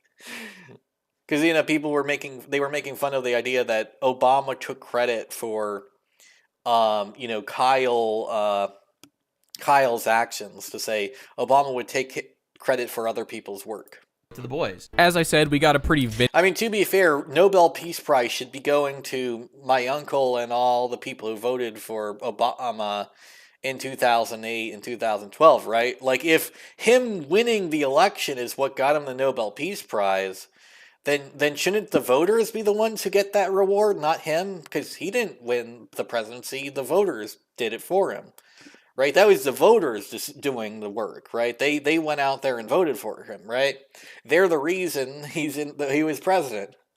Yeah, so even then, like, we could say he took credit for other people's work. That's literally a good example, actually. Vintage Cartman here. He played his role perfectly, and his racism and manipulation was just classic Cartman being Cartman. Oh yeah, absolutely. To mention the fact that Cartman and Token is actually a very underrated duo. Cartman antagonizing Token has given us some pretty hilarious moments throughout the show, and it was executed super well here. Now, my only criticism of this episode is that, once again, it didn't really move the underlying plot forward at all, and normally I would never complain about that. I do like that Token was called Tolkien for a bit, though. That was pretty funny. But for this season in particular, with such a serialized plotline, it makes me wonder where they're going with this. Like, the story really hasn't moved forward at all in a few episodes now. Did they realize that the story was not nearly as complex as they thought it would be and have just been giving us filler episodes until the grand finale? Or is all of this somehow still setting up for the finale? We'll find out soon enough, since it's supposed to air next Wednesday. And let me just say, I'm pretty glad we're coming to the end of the season. And not because I don't want more South Park,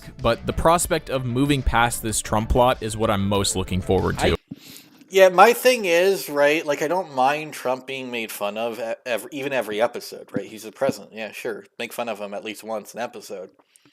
But, like, outside of the first 2 episodes, they shouldn't have been focusing too much on him, right? Although, to be fair, I do love the Charlie Kirk episode. By the way, if you're wondering where you can watch it now that they took it down, you can watch it on Turning Point USA on their channel, because one of the last videos Charlie Kirk did on his channel was praising the episode. It is his favorite episode, so, hey, you can watch it on his channel. That's what I always tell people. Like, yeah, they took it down, but, like, technically, you can watch it on Charlie Kirk's channel. That's how I watch it from now on. It's actually one of the cool things is, actually make me watch Turning Point, which is actually pretty cool. Because I used to not do that. Like, I still don't think that he's actually someone I agree with, but hey, this is the thing about Turning Point. It's like, I don't agree with them, but hey, they're allowed to speak. They're allowed to speak without getting a degenerate furry neck dinner. I don't know. Like, I still will make fun of the fact that it was a furry that killed him. Like, come on, dude. How are you gonna lose to a gay furry? Like, come on, man. That's who took you out? Like, ugh, oy vey. Like, you can't lose to something cool. You have to lose to the most cringe thing imaginable. Like, that's like going out to, like, Lily Tino. Like, Lily Tino just breathes too heavily and fucking and, like, imagine if Lily Tino just, like, breathed in Trump's general direction and he fell down and died. Like, that would be, like, come on, how do you lose to that? Get it. If I'm being honest, it's so sad. I've never remembered people excited for a South Park season to end so that we could just get away from what they've been doing. Like, that's really sad. And this is coming from, like, Blooms, one of the prime South Park guys. Like, oh yeah, no, yeah, it is kind of sad. And this is the thing. The first 2 episodes I actually really liked. Like, I really liked the first 2 Trump episodes and the Charlie Kirk one with Christy Now. We're on, what, episode, 8 now? Yeah, it is. I'm not really following for it anymore. It's bad. Like, it was great, the first 3 episodes. Again, I still like those, but it's just too much, right? It's almost like they lost their integrity, man. They closed down the Randy's farm and they True! They did close down Randy's Integrity Farms. Even though that was the worst fucking aspect of the original show, still. I mean, I'm not the original show, but when they introduced it of the older seasons, that was the older, newer seasons. That was the worst aspect, but somehow them closing it down made it worse again. Integrity. Be a little bit vulnerable with you guys. I really don't think I'm good at making these episode reviews. I try to make them more entertaining by attempting to do bits or add my own humor, but to me, it always feels like I'm just summarizing the episode and saying, huh, I thought that was funny, and that's it. I really can't help but feel like I'm just pushing out a bunch of slop that I'm not super passionate about, and I mean, you are. It's okay, though. Let's see. What else can I watch? Alright, so we did Yu-Gi-Oh! We did the Nuxtaku South Park. I'm just not really into doing the South Park thing again, so let's do more Deathbattle. Let's see, I know I didn't react to the Dante one. Where's the Dante? Is it showing up?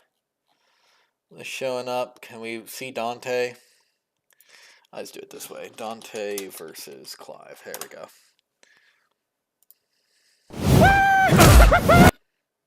Hell yeah.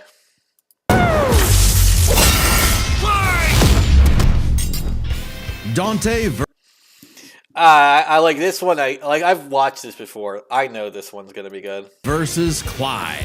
DMC's Devil Hunter versus Final Fantasy's Shield of Rosaria. He's Wiz and I'm Boomstick. Now, obviously, anyone who's a fan of both games knows that it's not Clive who wins, and then they decided that Clive wins.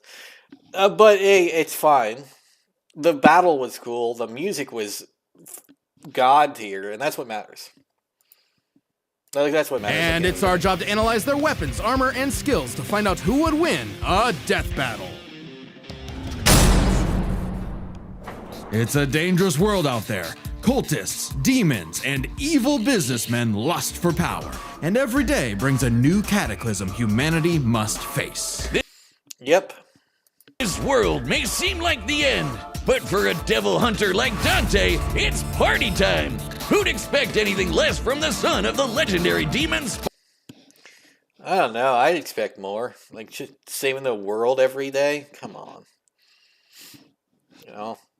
Sparta. A dark knight who, thousands of years ago, just one world per day? Come on. woke up to justice and sealed away the demon lord, Mundus. But then Sparta mysteriously died, and his wife got iced by some demons, leaving Dante and his brother Virgil separated. Despite a long-gone family, Dante kept a chipper attitude and set up a business dedicated to one thing: killing demons! And with the blood of Sparta running through him, he's the best in the business. By harnessing his own demonic energy, Dante bolsters his speed, power, and durability, letting him block kaiju-sized punches, move faster than a meteor, and May and Zero May Cry. Generate like an unstoppable force of nature.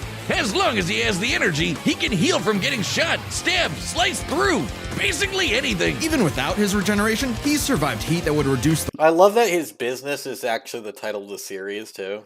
the layman to ash. But no hunter is complete without an arsenal, and Dante's got one hell of a sword left His business is Devil May Cry. by his dad, Rebellion, plus Ebony and Ivory, 2 magic pistols with endless ammo clips, and they say the perfect gift doesn't exist. But Dante's full arsenal is far larger and stranger. Like King Cerberus, a shape-shifting set of elemental nunchucks, Cavalier, a pair of buzzsaws that are also a motorcycle, Balrog, fiery fisticuffs for boxing and capoeira, and Navan, a guitar.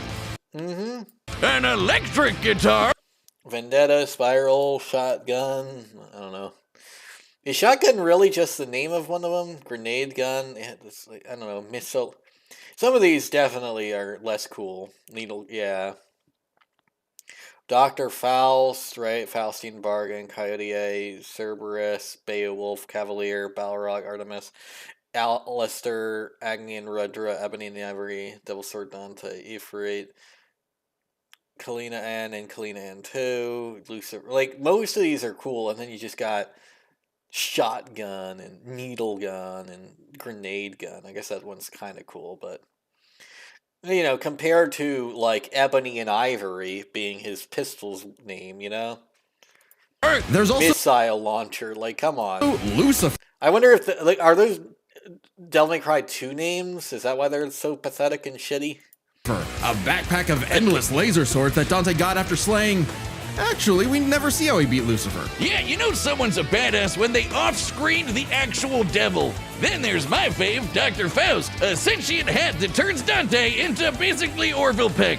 Oh, and shoots crystallized demon blood. Dante needed this and much more when he got a warm welcome from the brother he thought long dead. In a twist of fate, Virgil was alive, but went down a very different path. While Dante was partying, Virgil studied the blade, seeking the power he needed to exert his will, even if it meant killing his own brother, something he came close to doing in their first meeting. But the defeat only spurred Dante's awakening. He learned to teleport using Trickster, slow down time through Quicksilver, and double-team foes with Doppelganger. With a slick pose and the right timing, he can Royal Guard dang near anything, then use the absorbed energy to armor up as a dreadnought. And then there's Devil Trigger, a super form Dante achieves through his supernatural power. By tapping into... Alright, so there's 3 forms: Devil Trigger, Majin Devil Trigger, and Sin Devil Trigger. Yeah, so we've got that, and you know. His inner demon, Dante can fly and gains an enormous boost in speed and power. Naturally, his rematch with Virgil went very differently, and that was far from Dante's peak. When Mundus got up to his old tricks, Dante battled the Demon Lord in a vast sea of stars, a universe Mundus created on a whim. Even later, Dante one-shot a stronger alternate future Mundus who had completely merged with the demon world. So he's kind of a big deal. Yeah. Literally, definitely. Mundus became a living universe just for Dante to shoot him in the face. Then there's Argosax, a god so astronomically intense, he had the power of every other demon in existence, a divine deity of the sun that Dante also shot in the face. Oh, that guy! I completely forgot about him. Everyone did. Funny, so did Dante. I had no idea who they were fucking talking about when they brought that up, to be Despite fair. how powerful Argosax was, he was just an insignificant Tuesday to Dante. Yeah, like, you gotta remember, I play the good Devil May Cry games, so like, and remember the good moments of all of them. So I don't like know every single part of every single game. Like, if there's a bad moment in 3, I even forget about it, but I remember more of 3 and 4 and 5, and less of 1 and 2. Although 1 I remember more than 2, you know? So it's safe to say Dante had become the strongest around. But no amount of style, pizza, or wahoos could fill the hole in his heart. Sure, Virgil was a power-hungry weeb, but he was still his bro.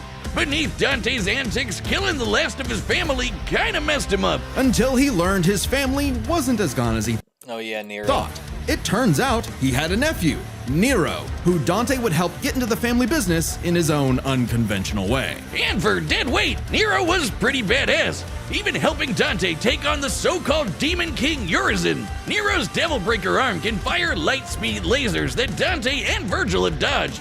Dante and Virgil can already dodge lasers in their base forms, but when charged with enough demonic energy, they can outright blitz beams over 11 times faster than light. Nero even survived getting melted down while inside a living statue. It's a long story. And that's the same sort of regeneration that Dante has, meaning he can survive being turned into a puddle. So Dante was ready when Virgil somehow returned. Again. And made an apocalyptic demon tree for what else? More power! With the entire world now on the line, Dante had to get serious and fully embrace his human and demon sides alike by stabbing himself. Holy shit, Dante has been impaled so much, he decided to make it how he powers up. So he got his greatest weapon, Devil Sword Dante, and became Sin Devil Trigger. This is Dante's demon energy.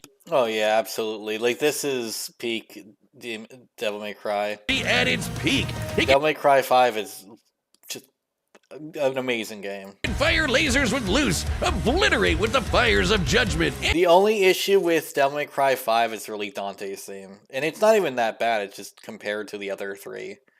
And surpass even the legendary Sparta. But although... Like it's not that it's a bad theme, it's just compared to Devil Trigger for Nero. I forget what the theme is called, to be honest, but like I like it better. And then especially, I am the storm that is escaping, evading parental obligations. You know, Virgil's theme song, right? Dante was totally a match for Virgil. Neither of them would budge on I do like that Virgil has the best theme song. Their ideals. Both were destined to duel until... Well, considering this is a Dante video, the fact that Dante has objectively the worst of the four, and Virgil technically has two good ones instead of just one, you know, because one was dead forever. But thanks to Nero and two well-placed bitch slaps, they got some sense knocked into him. Dante realized that if he couldn't make Virgil abandon his ways, he might as well keep an eye on him. In one fell swoop, the two severed the world-spanning demon tree and prepared for a permanent departure to the underworld. You can choose your friends, but not your family. But if that's what it takes to keep Virgil safe, or rather to keep the world safe from Virgil, Dante will deal with it. And all things that's considered, he's happy slugging it out with his bro. Maybe happier than he's ever been. Proof that as long as you have the human drive, even hell can become a paradise sweet enough that a devil may cry. Whiz, it's an emergency! This fight's gonna have a banger soundtrack, but my headphones broke! Well, good news. This battle is sponsored by Raycon. Alright, let's skip this ad. Let's go. A man destined to be a dominant, the host to a mighty guardian. Okay. What's that? An icon. Anybody who's a dom can draw on magic. A dom? Shit. I didn't know Clive was gay. Life juice called ether, becoming a big scary monster. And commanding the element they embody to create storms. Oh yeah. Storms. That's totally gonna beat Dante. Lay armies and split the sea. Dominants are... Well, splitting the sea might, I don't know, stub his toe. Forces of nature. And Clive would be the dominant of the... Like his pinky toe, to be fair, not like an actual like toe that mattered. But it might do damage to his pinky toe, I'm just saying. I don't know, maybe. Phoenix. Well, he was supposed to, but Big Bird said no thanks and instead picked his sick little brother Joshua. Parents don't play favorites, but I guess ancient monsters can. Despite the rejection and a deep loathing from his mother Annabella, Clive and Joshua were only kind to one another. Clive saw the guy from Tekken 8. Oh, lol. That's true. The bird and his brother bore and accepted his blessing of the Phoenix in hopes of becoming Joshua's shield. Meaning he learned a bunch of magic. He can shoot fire, teleport with Phoenix Shift, and took down this beast before he was even out of puberty. I forget what those things are called, but yeah. Even without magic, Clive's a capable swordsman, able to boost his speed and perception with precision. Like I know in Crystal Chronicle I had trouble with the second boss of the game, which is that. But it wasn't enough when Annabella betrayed Rosaria for the Empire of Sanbreque. In one night, Clive's knights, people, and his own father were slaughtered before him. Quick! Someone use a phoenix down! Those aren't in this game. Well, that's unfortunate. Yeah, that's pretty bad.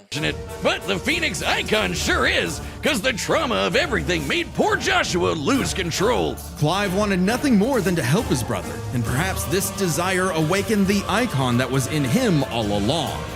Ifrit. The fiery beast, Ifrit. Boy, is Ifrit a wild one. Just standing nearby will incinerate the average Joe. It can make fire barriers, regenerate lost limbs, decimate foes with a flaming spirit bomb, oh yeah, like Ifrit in this game and is shatter a walking mountain. The downside being Clive couldn't control it. He didn't even remember becoming Ifrit or battling the Phoenix in a fight that reduced everything he loved to cinders. Oh damn. Leaving Joshua presumed dead. If that wasn't bad enough, dear old Ma found him the next day and made him a slave to Sanbreque's army. Clive spent 13 years wallowing through life, searching for Ifrit's host for... I like how he just gets hotter. revenge, only to learn the one he wanted to kill was himself. This revelation hit Clive like a phantom train. He thought death was all he deserved for taking the lives of Joshua and so many others. Even so, there was a light at the end of the tunnel. No, not like that. Thanks to his friend Jill, the outlaw Sid, his doggo Torgal, and a very therapeutic battle with his self-hatred, Clive learned to carry the torch for his brother, fighting the real problems plaguing his world: crystals and racism. In the world of Valisthea, prejudice is alive and well for bearers. Basically, anyone who can use magic without special True. crystals. So what better way to dismantle the system than to help fellow bearers and That is good, yeah. destroy the mother crystals ruining the planet, all while picking up some Yeah, just fix the planet. That's a good idea. nifty abilities. Through a mysterious power that lets him absorb icons, Clive took Garuda, an avian with sharp slashes and A Warframe character. sharper talons. From Sid, he received Ramuth, so he Oh yeah, removes lightning. could summon lightning. From his bae Jill, he got Shiva to freeze lava and even time itself. Isn't Shiva the like big like the version of like isn't Shiva like basically Yahweh but in Hinduism? With Titan, he can block and absorb blows with earth-shattering fists. From this dragon prince, he got Bahamut and some deadly lasers. And through Odin, Bahamut, yeah. he can Odin. slow the flow of I know that guy. He's a piece of shit. time and slice apart the fabric of space. Looks familiar. With these powers, Clive stepped up to lead the bearers, and He lies a lot. That's what I know. even reunited with Joshua, who was alive all along. Surprise! Clive spent 5 years freeing the land and became hot as hell while doing it. Well, no, not well, yeah, that way, but also through Ifrit. By using part of Ifrit's power, Clive can set himself aflame. Ooh, it's like the partial transformation that Naruto gets. Activating Limit Break to boost his abilities. But Limit Break is far from Clive's limit. After absorbing the Phoenix essence from Joshua, he became Ifrit Risen. I mean, it looks really cool, to be fair. Now fully in control of the monster that had tormented him, he embraced his role as a shield for his brother and friends. Just in time to battle in space, block a planet-wiping blast, Oh yeah, that's true. and overpower this dragon at the speed of light. This dragon, you just called him Bahamut, and now you say this dragon. That's okay. no exaggeration. Ifrit Risen is literally stated to move at light speed. Not surprising when Clive has intercepted lasers over 3 times faster than that, and overpowered Omega, a god-slaying weapon that can destroy, and I quote, all of creation. But what made Clive strong enough to do all this? You know, besides the majestic man cleavage. Turns out Clive's birth was orchestrated. He was intended to become the vessel of Ultima, Ooh. an ancient, all-powerful being that created humanity, He's all powerful. How does Clive beat him? but abandoned them after they developed free will. Is he actually all powerful, or is that a lie? Everything that happened was the fault Well, of does that help Ultima keep himself up at night? You know, like if he's actually all powerful, he shouldn't lose. But he loses, so is he actually all powerful, or is he like telling himself a bedtime story so he doesn't? He's I am the strong, I am strong, I am. You know? one person. God, the bastard! But Clive wouldn't be a puppet. If God was in Oh god damn it! the way of humanity's freedom, then God was God, why you gotta cause all these problems in Final Fantasy games? gonna die. Easier said than done. No shit! Ultima was stronger than anyone Clive had faced, able to warp all of reality to create a universe. But Clive had a secret not even Ultima foresaw. Over his journey, he developed a special state of mind, Logos. Logos, as in like study AKA someone powered by or wisdom. human will and the bonds of consciousness with others. Okay, that sounds like anime friendship crap, but trust me, it made Clive a badass who could surpass his limits, getting stronger over the course of just one fight. That is anime friendship crap, but alright. So much so that, despite struggling against Ultima initially, by the end of the fight, Clive took out Ultimalius, a more powerful amalgamation of Ultima and his entire species, all while Clive was in his base form. Ultima literally became Ultima squared, but Clive still kicked his ass. Yep, that sounds about right. Using his bonds with his brother, his friends, and his Do you only go up to level 49 in this game? What the fuck? unbridled will, Clive killed God in a giant 999,999 damage punch! Yeah, sounds about right. Okay, so it really was the power of friendship after all. That usually does kill most enemies. There are a few Final Fantasy games where that does jack shit, though. Man, this guy's got a future in shonen. Well, except we don't really know what happened to Clive. Whether he lived or died, though, doesn't really matter. It was his journey and the world he created that made his life meaningful. Oh, he overpowered Zeta Flare. That's pretty tough. Clive's dream of a future where everyone can live and die on their own terms had become a reality. And his stories were written up in a book by a certain Joshua Rossfield, which he titled Final Fantasy. Well, damn.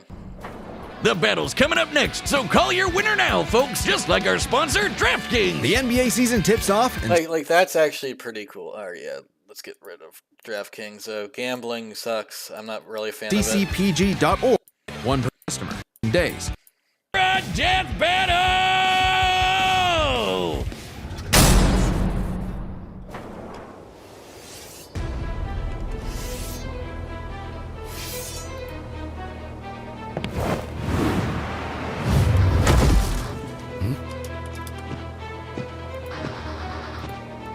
Hey, I heard your fiery friend is causing trouble, and I'm in the business of dealing with trouble. Leave now. I have a god to kill. The last thing that will stop me is a demon.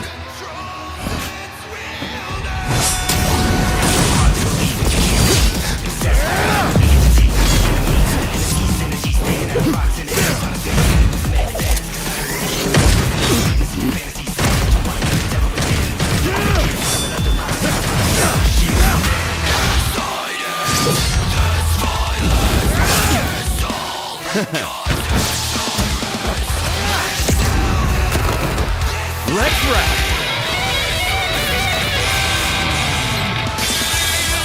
Fancy yourself a bard?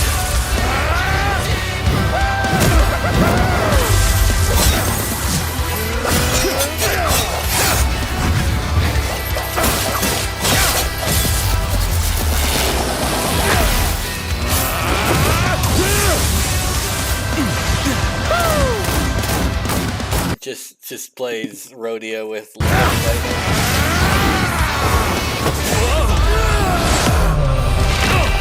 Stay down!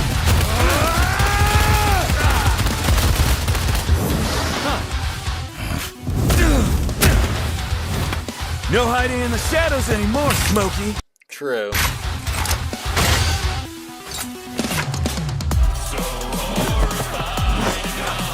Time to see the light!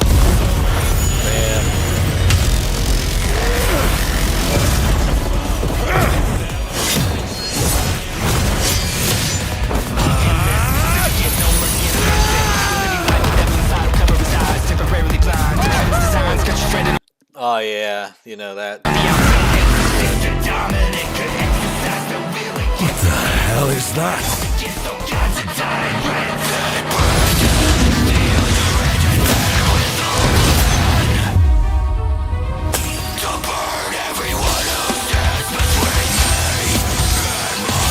Oh yeah, Kingdom Hearts is Santa Suke.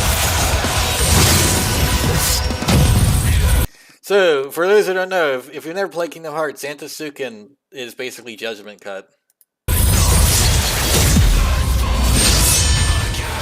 Virgil's got some company. Yeah, like it also is in Final Fantasy, but I prefer it in Kingdom Hearts.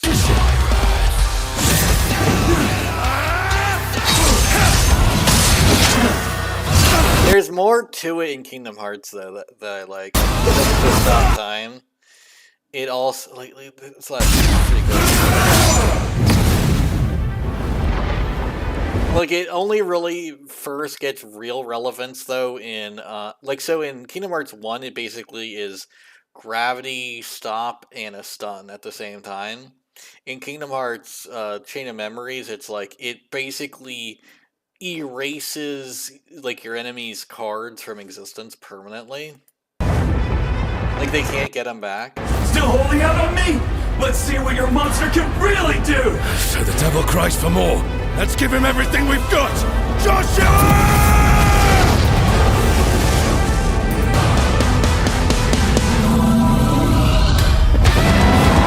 There's and there's Sin Devil Tree.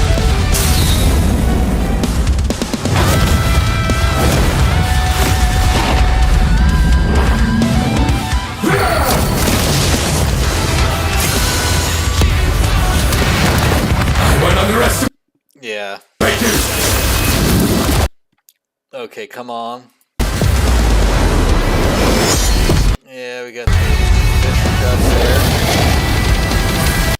Yeah, we got the whole button mash attack. You know, every game like this needs a button mash attack.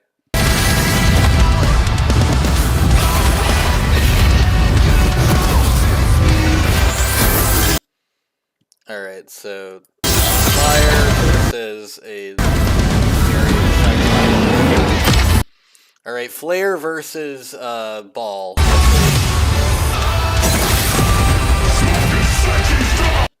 Well, sounds about right.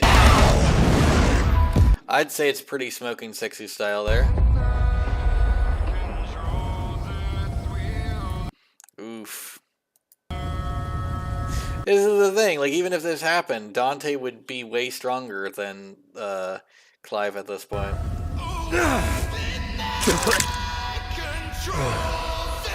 Like, the idea that Dante would lose here is stupid. Like, even gets up fast. Please, just once. I need more. It's been a bash, Smokey. Yeah, like, it should. I need it. Dante should have won.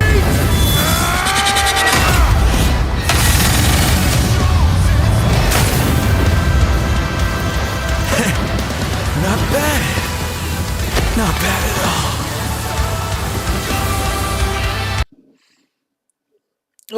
I do believe that you know, this is a great battle, but there's no way Dante loses in the grand scheme. After a fight like this, God will be nothing. Well, yeah, because you shouldn't even fucking won. But yeah, no, he is nothing compared to Dante.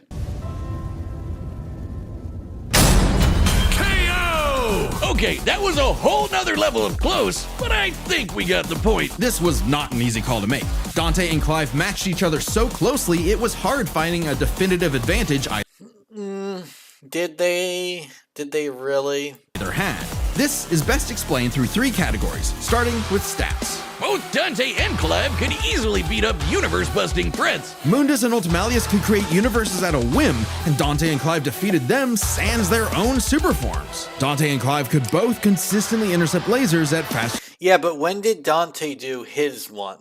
And when did Clive do his one, right? So Dante did his at the end of, before 2. Which is like the third, before the third game. And Clive did his at the end of his only game. So, like, Dante's, threats and all that had to have scaled upward from there. Because you know how stories go, they always scale upward. So, Dante did that in the middle of his journey. This guy did it at his end. So, no way. to the light speeds. And Dante could always amp up with demon juice to briefly outspeed Clive anyway. But Clive could match that by boosting his own speed and reflexes through precision dodge. Both were so beyond the pale that neither could definitively overpower the other. Still, I disagree. Dante clearly given their crazy powers, you'd think one of their abilities would break the deadlock. Not so much. Dante and Clive could generally match each other blow for blow, be it to teleport, slow down time, flash freeze the other, block. Well, that's true. Like, I feel like this is actually accurate. And absorb hits, etc. When it came to their abilities, it was pretty... And Dante could survive the intense flames of Ifrit. Except I do think Dante's real guard being basically like on demand makes Dante a little better here. He's dealt with heat like that before. Though Clive did not have a perfect match against Doppelganger, he did have more methods of manipulating time. Yeah, but did he actually have a good way to deal with Royal Guard? You know, the actual thing that makes Dante kind of unstoppable here. Both more reliable and abusable, in addition to defensive measures like Ifrit's Barrier to fall back on to outlast powers like Doppelganger. Well, what about Royal Guard? Dante has that. But their super forms evened out. Any edge Clive could get from, say, Limit Break or Ifrit Risen, Dante could match with Devil Trigger or Sin Devil Trigger. Yeah, but could he use Royal Guard like Dante? like Royal Guard basically means that Dante wins. In the end, both have answers to most of each other's powers, making it still anyone's win. Which is except for the Royal Guard part. Why it came down to one major factor. Endurance. Like way stronger stats, Royal Guard, and then I guess we have just endurance. How long could these two keep at it? While Dante's super forms could undoubtedly keep up with Clive's, there is an emphasis in story and gameplay that they expend a lot of demonic energy. Well, yes, but not as much as, not that much, to be fair. The longest Dante has battled in Devil Trigger against someone his equal is about 6 minutes, and abilities like Doppelganger, Quicksilver, and Sin Devil Trigger. Yeah, but you're bringing up, the show, aren't you? Burn through it even faster.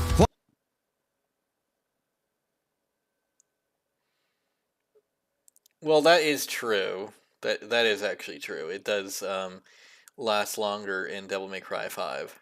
Clive's time in Ifrit Risen isn't limitless either, but it can last longer. That is actually true. Judgment does revert into his base form. Fighting for tens of minutes if necessary. But given how close this match is, it's vital.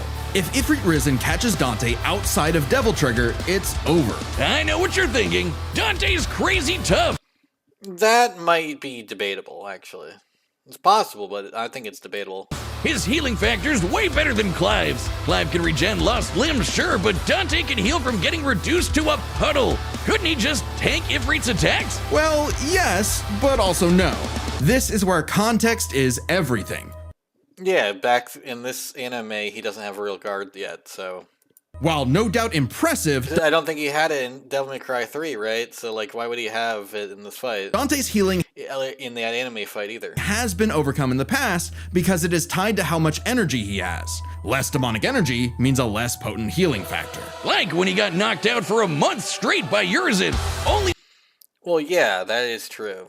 Surviving thanks to a constant source. But Urizen is a bit different. Of demon blood. Hell, overtaxing demon regen is how Dante killed Virgil in the first... That is true. First place. Even... He did do that, yeah. If we assume...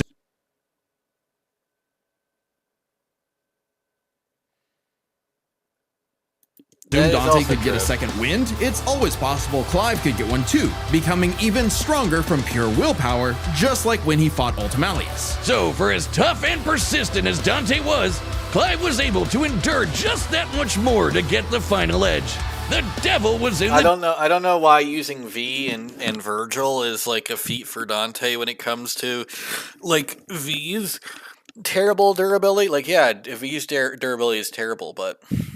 that's also details, but Clive's victory is no fantasy. The winner is Clive Rossfield. Next time on Deathbattle.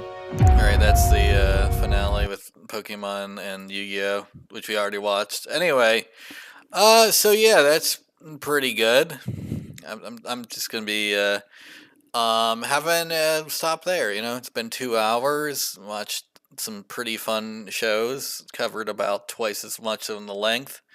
Which was about 20 minutes long, right? The Southpark one was 20 minutes too. So, yeah. There we go.